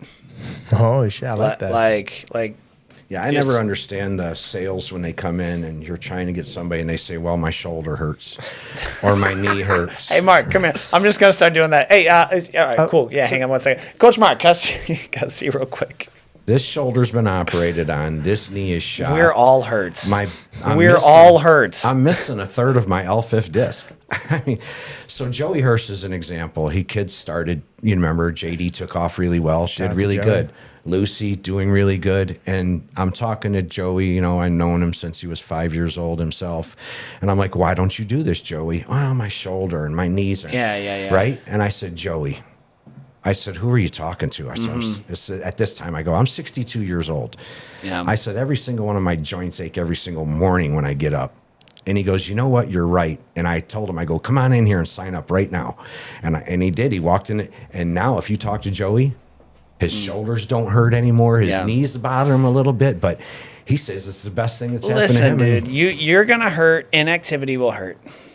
Complacency will hurt. Comfort hurts. Like if you imagine just like we went. Amanda and I went on it was a short cruise, right, back in the day, and all they had was a gym. And the cruise, it's a really difficult environment for me because the whole thing is like, it's just the whole thing is based around excessive. This is like would be your experience at slightly different. Was it Comic-Con you went to? Mm-hmm. Yeah, Oh, I told you about that. And you're just like, dude, like he's, and it was that you were relatively new to America when you came through. Oh yeah, I've only been here for like And you a were year and a like, it half. was just so depressing to see it. This is how people spend their time and the money. And a cruise, like it's just like, as much as you can eat, as much as you can drink. Like it's all about you and pleasure. I'm like, that is so unfulfilling. Like that's not the thing. Amanda and I talk. Like my plan is to never retire. Am I always going to have my foot on the gas like I am today? No. You don't want to either. I don't want to. But to your point about you being quote unquote retired, but then you still have like a firearm business, and you still do. You still like coach hockey, coach jiu-jitsu. Like, so you're not like, not required to be anywhere 9 to 5 at a formal job, but that's what retirement looks like to you is you craft your own day. I think, dude, like you're going to be hurt whether you're active or inactive. Just choose which it's from. My legs are sore. My shoulder is wrecked. I'm pretty sure I got a pinched nerve, right? Like my neck is pretty jacked. But when I don't lift or don't train or don't do any of that, I'm in equal pain, just different areas. And I feel worse about myself. So On the broader spectrum, I really hope that I could show other people my age that they can get out and be more active. You don't have to let your mind outweigh the decisions that your gut is making, because your gut is telling you to get active. Your gut is out there telling you to get healthy. Your gut is out there telling you to be a better person, while your mind is telling you to take the easy way out. what do you think? There's always a point, and I've encountered this at several points in my life. I'm sure you've encountered it more so. Like there comes a point between idea or concept, and maybe there could be a part of someone they just don't know. They don't know jiu-jitsu exists, and then they hear something like, "Oh, you have PTSD? Jiu-jitsu can help with that. Oh, you have mental health, and jiu-jitsu can help with that." And then it gets repeated enough again, and then they're like, "Oh, that's an idea." I should try that out. So now it's like an interest, and ultimately there comes a point of decision making. To get in, because no gym is signing you up over the phone, right? Like they're like coming in, do a class, So when it comes to the point of decision, why do you think people don't enroll? Well, people give many different reasons. I mean, the main reasons are time, money, and energy. If it's a kid, time, money, and my kid doesn't like it. I hear a lot of people say money. I don't believe in any of those excuses, because if you really want to do something, you'll find the time for it. And if you really want to do it, you'll find the money for it. If it was, if jiu-jitsu was $1,500 a month, then I would buy the money excuse. Yeah, it's very comparable to what people are paying in hockey. I mean, I don't know offhand what AAA is paying right now, but I'm going to guess they're paying about $500 a month to play AAA. Yeah. And then AA, you're probably paying close to $350 to $400 a month to play hockey. Yeah. And hockey is an expensive sport, but to your point, like it becomes a value proposition. What is the value proposition? And people play, hundreds of thousands of people play hockey. And there again, I've played both. So is hockey going to help me in my life if I need it and I'm in danger? Or is jiu-jitsu going to help me in my life if I need it and I'm in danger? So if you take a look back at just those two, and if I would have done hockey my whole life and jiu-jitsu my whole life, the one that's going to benefit me the most is going to be the jiu-jitsu. The hockey's going to be fun and enjoyable. Directly in terms of your, and to play devil's advocate, in terms of your physical safety. Everything. Yeah. So here's a benefit that I think a lot of people don't see in hockey. We have our brain and we have our gut. They both make decisions for us. If you do something bad, you'll feel it in your gut. Oh, why did I do that? What jiu-jitsu does is it causes the brain and the gut to in sync with each other. When you're out there on the mat and you're fighting and somebody's trying to choke you out, your brain can't override your gut instincts, and your gut instincts cannot override your brain. So the more you are doing jiu-jitsu, the more you are on the mat, and the more you are fighting for your life, the more the brain and the gut learn they have to work together. And when your brain and your gut starts working together, your life changes dramatically. It's on a whole new level. Once your brain and your gut stops arguing. And what I mean by that, here, I'll give you an example. I'm going to get up and run tomorrow. I'm going to get up and run 5 miles. So you get up tomorrow morning and you get up and your brain says, oh, man, I don't want to run 5 miles. But your gut is sitting there going, come on, let's go, let's run this 5 miles. You need this. But your brain is going to take that path of least resistance like water. And if you listen to your brain's always going to find the easy way out. If you listen to your gut's always going to steer you in the right direction. When you're saying gut, are we talking like inner voice? Gut instinct, your inner voice, the Holy Spirit, whatever you want to call it, your gut instinct. The Holy Spirit told me to run. Whatever you want to call it. People call it all right, the gut threw me out. Yeah, okay, got it. So it's your gut instinct. Yeah. It's where it comes from. We have 2 central nervous systems, right? We do have Who one is in your our master? What do you want me to say? Jesus? Right. So if we listen to our brain is always going to take the easy way out. Yeah, that I agree with. It'll show us how to take the easy way out too. It'll often talk us into taking the easy way out. And then the minute we don't do that, whatever we were going to do, say if I plan on running Thursday morning for 5 miles and I don't do that, Thursday afternoon, my gut's going to let me know that I failed myself. Somewhere deep down inside, I'm going to be like, man, I wished I would have did that. So there is Jiu-jitsu brings your mind and your gut together. And the more you do it, the more it centers you. That's why people that do jiu-jitsu walk around with a more centered being about themselves, because unknowingly to themselves, they have purposely forced their brain and their gut to work together. So I think it's really interesting what you're touching base on. And would you, I know I can speak for myself, can't speak for you. Would you say people become more, I don't want to say risk tolerant, but the decision making becomes so much easier? Because if we're like, what's everyone afraid of? They're afraid of making a what? A bad decision. A bad decision, whether you're buying a house, car, girlfriend, whatever the heck. You're like, oh, what if it goes wrong? If everything goes the worst it can go, there's physical conflict. Like, it's a fight. Like, that is the, and I could say maybe worse than getting in a fight with a human would be like a black bear or something. Exactly my point when I'm talking to. Your decision making now is coming from both the gut and the brain working copacetically together versus the brain trying to run everything. And we often let the brain run everything. Why? Because we feel that's where we see the world through our brain, even though we have just as much instinct and character coming from our gut. Actually, that's where your instinct and your character comes from. Is the thinking down here in our heart. How do we think with our heart? There's a dude I saw. I disagree with a large portion of his stuff. He's like a mind coach. He looks like a naked mole rat, but his whole premise is like, he might be blind, dude. I don't know. Like, he's just like, he talks like this, and I swear his eyes are closed. He's kind of he's got some weird new age worldview.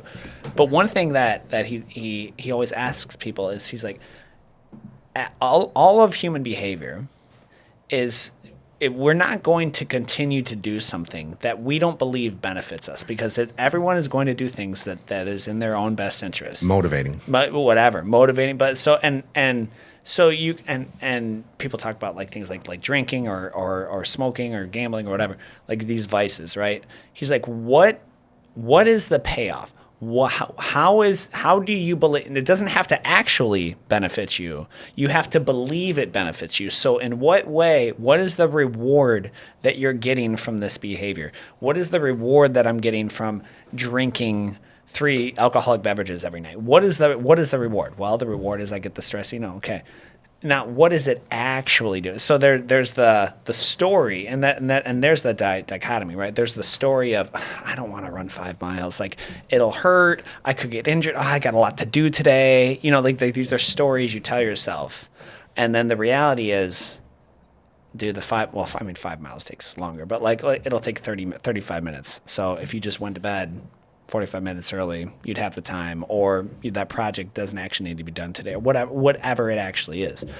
And I think a lot of people there, to your point about, I don't have the time, I don't have the money, I don't have whatever. Dude, we're talking about $49 a week on average. You've been to Chipotle lately? Like it's that's one meal. Yeah, right. If it's just you and someone else, it's like double that if you got kids. So they talk themselves out of good decisions all of the time. It's to the point. It's like, I made a huge post about this, about parent. I don't like at some point. I'm like, dude, just sit with your own decisions. I'm not here to try and talk you out of it, because I don't care. Like, if you don't care enough about yourself, why should I care about you? Because clearly, like, you're not very good at making decisions. And if I were to talk to you how I actually want to talk to you, how I talk to my wife and my kids and my siblings and my friend, my boys, right? Like if you're like, hey, if I saw you put on 50 pounds, and this happened, one of our old members, I'll call him. You remember Austin? Yes. Lariba? I wasn't going to name his last name, but we did. I was want to make sure we're talking about the same so I can't beat that. We were going to have to do it. I don't know if I should finish it. Dude, put on like 80 pounds. Yeah, and I saw him. But Austin is the type of person that if you were to say, "Hey, Austin, what's up?" He would probably jump right in the gym. I literally saw. So he waited on us at. This was a couple years ago when I first saw him, and I saw him. Now I see him recently. He'll be coming back. I guarantee within 6 months he'll be back in the gym. I'm working on him, but like I immediately. Because he's like my boy, like, and he would have been a killer. Dude, if he stayed with yeah, him. and I was like, Austin, and he was waiting on us, sir. He's like, hey, good to see you guys. I was like, dude, and I got up from the table, I don't even think I got up from the table. I was like, are you okay? Like, dude, and I just feel like that's all. And he's like, yeah, I know, I gotta be, and I could tell I made him uncomfortable, and I ended up I went to go apologize because I shouldn't have done publicly. I was like, dude, I'm sorry. It just caught me off guard. Like, dude, like that would be like if I put on 60 pounds, that's what type of shape he was in. Like he was strong. Yeah, he was there. He was a boxer, like just strong, motivated, driven.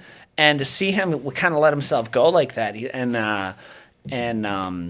and so he's like, you know what, coach, I know you had a good heart for it. Like to me, like that's something that to have that uncomfortable conversation versus someone lets you, maybe you caught him before he put on another 50, you know, like Right.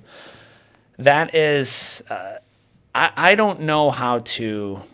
Have you ever had an incident like that where you've had to approach someone, like you see them making poor decisions for themselves and you're like, hey, listen, I can't necessarily change or stop you, but I want you to know that where I think you're headed and I think you should stop. Have you ever had to have a conversation like that with someone? How many times have you, I should clarify, how many times have you had to have a conversation like that? It's really weird because this brings up something that actually just happened at Master Worlds in Vegas. Aaliyah and Joey and I are walking back from you know how they have the I don't know convention where this conversation's going, but it is live on YouTube. Yes. So if there's anything I don't know. I have no idea what's about to be said, but it is Well, you were live. talking about incidences where I had to address something where, and this is kind of like This is not going to paint them in a poor light. No. No. Okay. Good. No. Glad. I literally couldn't stop it if I tried. I was on my phone to my wife, and we're walking from the convention center to the hotel, and it's all inside. Mm-hmm. Yeah. And I didn't know it, but there was a Jiu-Jitsu father, and Ali and Joey were there. I wasn't paying attention at the time, and he was literally belittling his kid for losing the match. Oh, Screaming at him and yelling at him. not one of ours. No. Yeah. He was giving his son down the road for at least a football field's distance while I'm walking behind him. Chewing him out. Aaliyah starts filming it. Like, this guy is, hopefully he don't hit his kid in front of anybody kind of thing, I guess. I don't know. And then Joey brings it to my attention. And I'm like, I'm on my phone to my wife. Yeah, and yeah. I'm a blue belt. You're stoked. I don't know what this guy is. He could be a legitimate black belt killer. Yeah. When you're at those places, you don't know who you're You have standing no against. idea, That's why right. that's so humble. But I do witness this guy giving his kid down the road. It was bad. How old was the kid? I'm going to say a kid was 7 at most, maybe even 6. Why? Dude. Yeah, and the kid's upset and crying, and he's just saying stuff like, example, not what we worked on, not what I showed you to do. I need you to effing do it the way I taught you to do it. Jesus Christ. Dude. And there's really Yeah. only us and this father and son around, so I had That to stuff do makes what that stuff makes my I blood had to boil. do what my gut feeling told me to do, and You engaged? I engaged. Oh.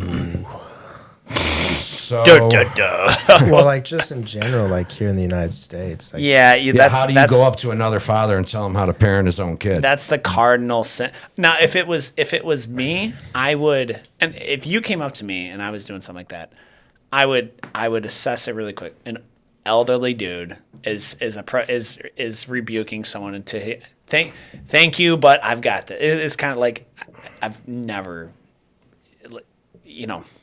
Like it's not how I coach well, you've my also kids. never Right? belittled your kid, right? I had, so I'm not going to say I've never yelled at my kids. And No, belittled, sorry. I have belittled my kids privately and then apologized to them afterward because kids can make you so angry. Like I'm not going to sit here holier than thou and be like I've never belittled my kids. I've been like, Landon does some dumb stuff. He has stolen some cookies. He has done some really dumb things.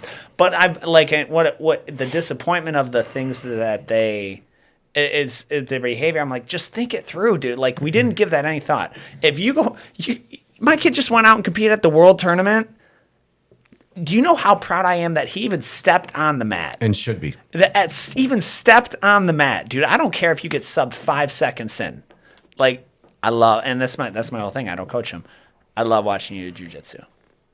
I love watching you do jiu-jitsu. Did we give it 100%, bud? No, I don't think I gave 100%. All right. Well, So- next time we gotta do more. So you engage. Sorry. As I'm Apologies. approaching the guy, I have choices I have to make, of course. How big is this, dude? Paint the picture.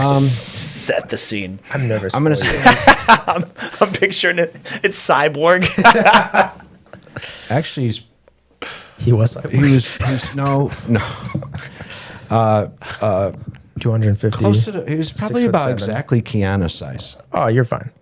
Yeah, Maybe- you're. Maybe a little bit more. I feel a little better than if it was Cyborg. Okay. Maybe probably put a little bit longer time in the gym and on the mats than Keanu. For anyone who's wondering, I'm 5'6", like 173. Yeah, I would say this guy was probably about 5'6" and 170 pounds. What do his I probably ears had look him. like? He was probably about 35. Maybe, that's- probably about 35. Yeah, yeah. So half my age. Okay. All right. So as I'm approaching him, I have two choices. One, I can just look at him and say, dude, this isn't how you treat your kid in public with people watching. My first instinct was to say, buddy, and I didn't care. Yeah. Even if he could have whooped my butt, I'm going to stop him from belittling his kid. Take it out on me. And the kid's gonna get the message too. I get the continue. Go ahead. So as I'm going up to him, I say, okay, Lord, what am I going to do? I'm obviously committed to stopping this, what I consider to be a heinous act on his kid. How far in front is he? Like I'm getting a little nervous listening to this. Like I'm I can't. closing it. Aaliyah videotaped the whole thing. Mark, So the only reason I'm nervous is because I worked at a movie theater for 4 years, and I've had to engage with parents who it was a rough situation. I had a one just quick story. I had a guy walk out of a theater. His kid was like crying and being a little bit of a nuisance, and he just straight up like whopped him through the face That's in what front it of looked like everyone. this was- And that's- it became a it whole looked thing. like I'm that's where getting this was going. Muhammad and I disagree on this. If I see. And the kid's like 5, by the way. Yeah, no. Yeah, this I'm kid I'm looks getting 6'7" maybe at most. I'm getting physically. He involved. whacked the kid so hard, the kid lost balance and slammed into one of our walls. I had to like get other parents away from this guy Well, that's good. That makes me feel because better. I was like, hey, this is going to become A mob scene. There Yeah. was literally about to be a mob. Yeah. And it was like late. It was like 11:30 p.m. And then I was like, hey, guys, you need to all get out of the building and you can do it outside. Like, it just can't happen in the building. And like, it was like a whole thing. So that's why I'm nervous for you because I'm not saying it wasn't warranted. But the dude who whacked his kid looked like he started adjusting his pants. Like he was getting ready to like fight a mob. Like, I don't know that man looked deranged. So that's why I'm like, people can be weird about Well, this it's a stuff. special type of person to like to slap a 5-year-old like that. Whopped him, dude. Whopped him. And if you do that publicly, right? Like if you do that publicly, what do you do privately? That's the question. Well, yeah. What was Continue. So, he's probably like 15 feet in front of me at this time and he's walking. So he has no idea that I'm 21 feet. He has no idea that I'm actually walking as fast as I can to catch up to him. So he kind of looks around and sees me, and he sees me maybe 10 feet away. And then the second time he looks around, I'm right on him, like standing right next to him. And I'm looking him in the eyes. And at this point, I still don't know what to say, but I said to myself, Lord, just help me diffuse the situation, is what I said. Yeah. So without thinking of any words to say, I look at the kid and I go, hey, buddy, how's it going? And the kid's crying. He looks up at me and he's like, what are you even doing talking to me? And I said, buddy, did you have a hard time on the mat today? I said, we've all been there. I said, I lost my first 2 matches that I ever did. And I said, and I felt horrible. And then the dad's kind of looking at me like, why are you butting into me and my son's business here? And I looked at the dad and I said, man, you're doing a great job, Dad. I said, you're doing the best that you can do. And I looked back at the kid and I said, you want to know something, son? I said, your dad loves you. I said, your dad loves you so much that he's willing to get this angry and this upset because he just wants the best for you. And I stayed on that for about another 3 or 4 seconds on how much the dad really loves his son. I stepped back 3 or 4 seconds. That dad reached over and gave his kid a kiss on the head, hugged him, rubbed him on the head, and then they walked and talked normal. It's at least a half a mile to the hotel. So to answer your question, Yeah. I diffused that situation. It could have been violent. I mean, I could have walked up to that guy and said, hey, kitty, buddy, what's up? And the guy could have turned around and just went berserk on me. Yeah. Then Joey and Aaliyah would have stepped that. Yeah, Aaliyah, she would have clawed his eyes out. Dude, that Coach Fox how do you feel about that de-escalation? I think it is far more tactful than I probably would have handled it. That's just an the way it example came of out. that's an example of wisdom over here. I like Oh, I wanted to. fully that is wisdom manifest. I don't think I would have handled it. I wanted to grab the guy up by the throat. I wouldn't have touched it. I wouldn't have touched him. Mark, that guy probably cried in the parking lot on the drive home. I have a feeling that he did. I have a feeling that when he thought about it, because he did, he grabbed his son automatically. He grabbed his son, gave him a hug, kissed him on the top of the head, rubbed his head, and he goes, "You know I love you, right, buddy?" And the kid kind of like was still, Yeah. you know, he's 7 years old. He really doesn't understand what's going on. He just knows that his dad's. I mean, I'm a little emotional because of that, like your response to that. Yeah. Joey turned around and told me, he goes, "You were my hero." He goes, "You were my hero once before," but he goes, "Today you were my hero." Well, I think, you know, we live in a, you know, don't tell me how to raise my kid. Don't tell me how to do this. Well, everybody Don't- wants to grab their camera and film everything yeah, before they so want to see anything. don't tell me how to, you know, like that's an example of it takes a village. And if I'm becoming unhinged, like if I've just lost control for some reason, then it doesn't have to be like, you don't have to get physically involved. You know, hey, that's not how you do. Like I think the way you handle that situation is. Could you imagine if Tom DeBlas was following him out? Who is? Could you imagine? Who's Tom DeBlas? Jiu-Jitsu He's community. Could you imagine if Tom DeBlas was following this parent out? And Tom, I love you. I love all your content. But if you would have been following this parent out, that parent would have been going on a stretcher. I don't know. I don't know if Tom would have got physical. He would have. He would have got in He his would face. have definitely told the guy He would not have got. to do that. He would have got in his face. Yeah, and he would. Yeah, he would have.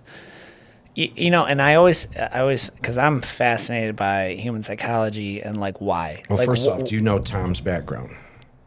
And he's openly, publicly talked about his I do childhood. not. No, I don't. Yeah, so Tom DeBlas, according to his own words, Yeah. was, you know, physically abused as Abused, a child. yeah, So okay. he's not going to watch another parent physically abuse another child. Right. It's just not Which, going to happen. yeah, sure. Well, verbally abused, right? So they, to me, it's like, why are we so angry? You know, why are we so? And I think that goes above. I can't speculate. Well, he was angry because of disappointment, obviously. But why? Well, why? Because of disappointment, because how it makes you look as a father. Right. I think he was embarrassed. You know, That's what like it so, looked like. so then get over it, dude. Like, Yeah. like, and that's the whole thing, right? Is that you see a lot of these parents, they want to live vicariously through their kid, and I'm like, I get on the mat, you know. And it sounds like this dude trained, but like, which is makes it all the more Oh, he bizarre. trained. You could tell he was makes into it all the jiu-jitsu. more bizarre. Than like, who cares? You know, who cares, dude? And I don't know how much love that 7-year-old's gonna have for jiu-jitsu, but when he turns 18, he may just nix it all together and be like, Wait. "My dad did it. You know, it sucks. You know, whatever." You've seen And it. I- How and I'm about the bouncing. parent that's yelling for his 8-year-old to break another 8-year-old's arm? Squeeze, Yeah. break it. Yeah. What are you doing as a Yeah, parent yeah, yelling for your kid to yeah. break another kid's arm? Lunatic. Lunatics. So we have talked for a while. So long we been? 2 hours. I mean, it's been. That's Is been a this long longer podcast. than the? it's not. It's contending with it. Nobody, Joe, nobody watches a 2-hour podcast. Yeah, Joe's did a lot. I mean, we've still got quite a few people. It looks like. I mean, I don't know how accurate this is. What is your what's your final thought takeaway from? So we're doing nogi. What is You asked about supplementation earlier. yeah? So let's what are your supplements? What do you take? And, So using the word we'll end religiously, with that. what I take every single day, Okay. without fail. Every single morning. I don't drink coffee. I don't drink energy drinks. I don't take caffeine at all. So I have nothing to stimulate me. I don't. I'm against it, actually. Role model. So every morning I make homemade bone broth every Sunday. My wife buys me the chicken bones and everything, and I make bone broth every Sunday morning. And that lasts me all week. So every morning I have a cup of hot bone broth, and in that cup of hot bone broth I put 1 spoonful of fiber and 1 spoonful of collagen. A heaping spoonful of collagen. And that I have every single morning. I could see by that. It makes my beard grow like crazy, and it makes my fingernails grow like crazy. On top of that, it's completely healed my gut because I had all kinds of gut issues going on. People don't know this until you do the research. You have mold and bacteria that don't belong in your gut, that we breathe, eat, whatever. You got to heal your gut in order to get proper nutritional absorption. The chicken broth does that. The collagen naturally in the chicken broth, the amino acids, the peptides and everything in that helps heal your gut bacteria, your gut biome. The next thing I did was I took out and I stopped eating sugar 100%. It's a big thing. Yeah. No, a little it's bit big here thing. and there maybe, but not much. Maybe. And if I do it, it'll be a piece of dark chocolate. Oh yeah. I like graham crackers. I love ice cream. So that's my downfall. I could eat a half a gallon of ice cream every single night. And that actually was what happened to me. That's why I jumped up to 250 pounds, was because I was eating a half a gallon of ice cream just about every night. Oh, wow. That's habitual. Yeah, it was bad. It was bad. So then bread was the next thing. Well, very hard to cut out bread. I eased it out. So with breakfast in the morning, I only have a half a piece of toast. And what I mean by that, it's not the half piece. I cut the crust all the way off of it because that's the heavier part of the bread. And I only have that small little square piece of bread with 2 eggs and bacon every single morning. Then I have a ribeye. I like to have either a ribeye or a New York strip every single day for the protein. And then, believe it or not, I eat hot dogs. I told you this coming in. Beef? Yeah, beef hot dogs. So I'll have the Nathan's or the Kogels. Just hot dogs. No, I'll have it with a bun, but I rip the inside of the bun out. I take it down as much as I can. Gotcha. Okay. And that's what I'll have. I'll have either a hot dog or a hamburger for lunch. And then my dinner will be, if I didn't finish my steak, along with a protein shake. And this is every single night I have this protein shake. And I used to do the Professor Muhammad one with a spoonful of peanut butter, the Cinnabon one. You ever hear it? Because cinnamon's really good for your joints. You know that, right? I did know Cinnamon's cinnamon, yeah. amazing for your joints. So I used to do the Cinnabon one where you put in the banana, a heaping spoonful of peanut butter, and then a couple good shakes of cinnamon. I drank that one for a while, but now my staple is 1 cup of strawberries, half a cup of blueberries, and I'm up to 20 milligrams of creatine every single day. Oh, wow. I don't do the 5 milligrams. I do 20 milligrams of creatine. You do 20 milligrams? Yeah, every single day. So I've Dude, been on the you're creatine, juicing, bro. No, I've been on the creatine kick actually for about 20 years.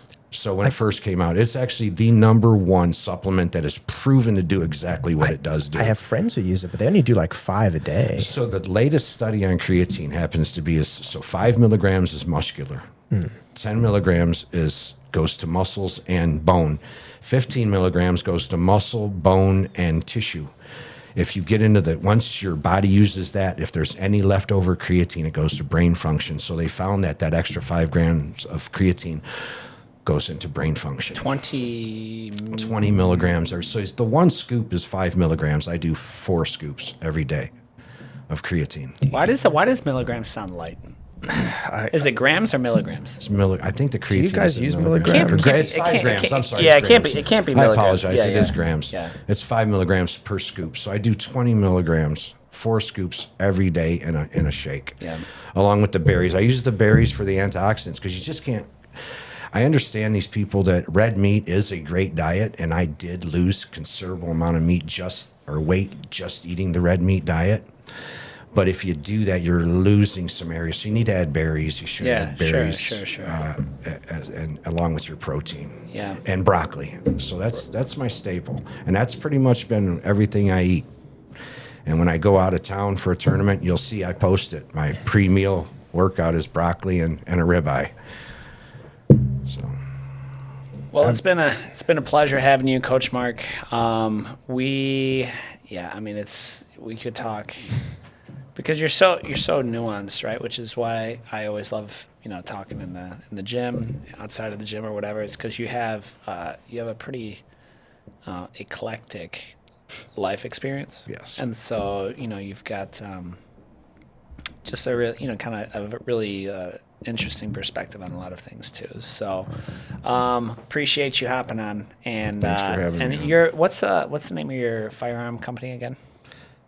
Semper Fi Firearms and Fitness. Semper Fi. Yeah, but I'm not. You can't find me anywhere. I don't. Firearms and fitness. Yeah. Okay. Do we just put like a phone number or something? Yeah. Like an email? I would say maybe comment. I have my card. Yeah. You want a picture of my card? Yeah, if you have well, give me your I card. think it's in my truck. We'll put it in the comment. We'll put it in the comments and description and whatnot. So. You don't have to though. Unless business I'm is doing booming. good. He's like, well, as we know, after recent events, it sounds like it's doing all right. So, all right. Well, appreciate you guys. Depending where you're watching this, YouTube, Facebook. I don't think it's on Instagram, but like, subscribe, do the whole nine. Coach Keanu, as always, we appreciate you. We gotta get you your own camera, man. We gotta get one. You need a ghost. camera right there. That's what I was thinking. That's not a yeah. So I'm like. just a ghost. I know it's just the voice behind the curtain, but as always, guys, we'll see you on the Mets.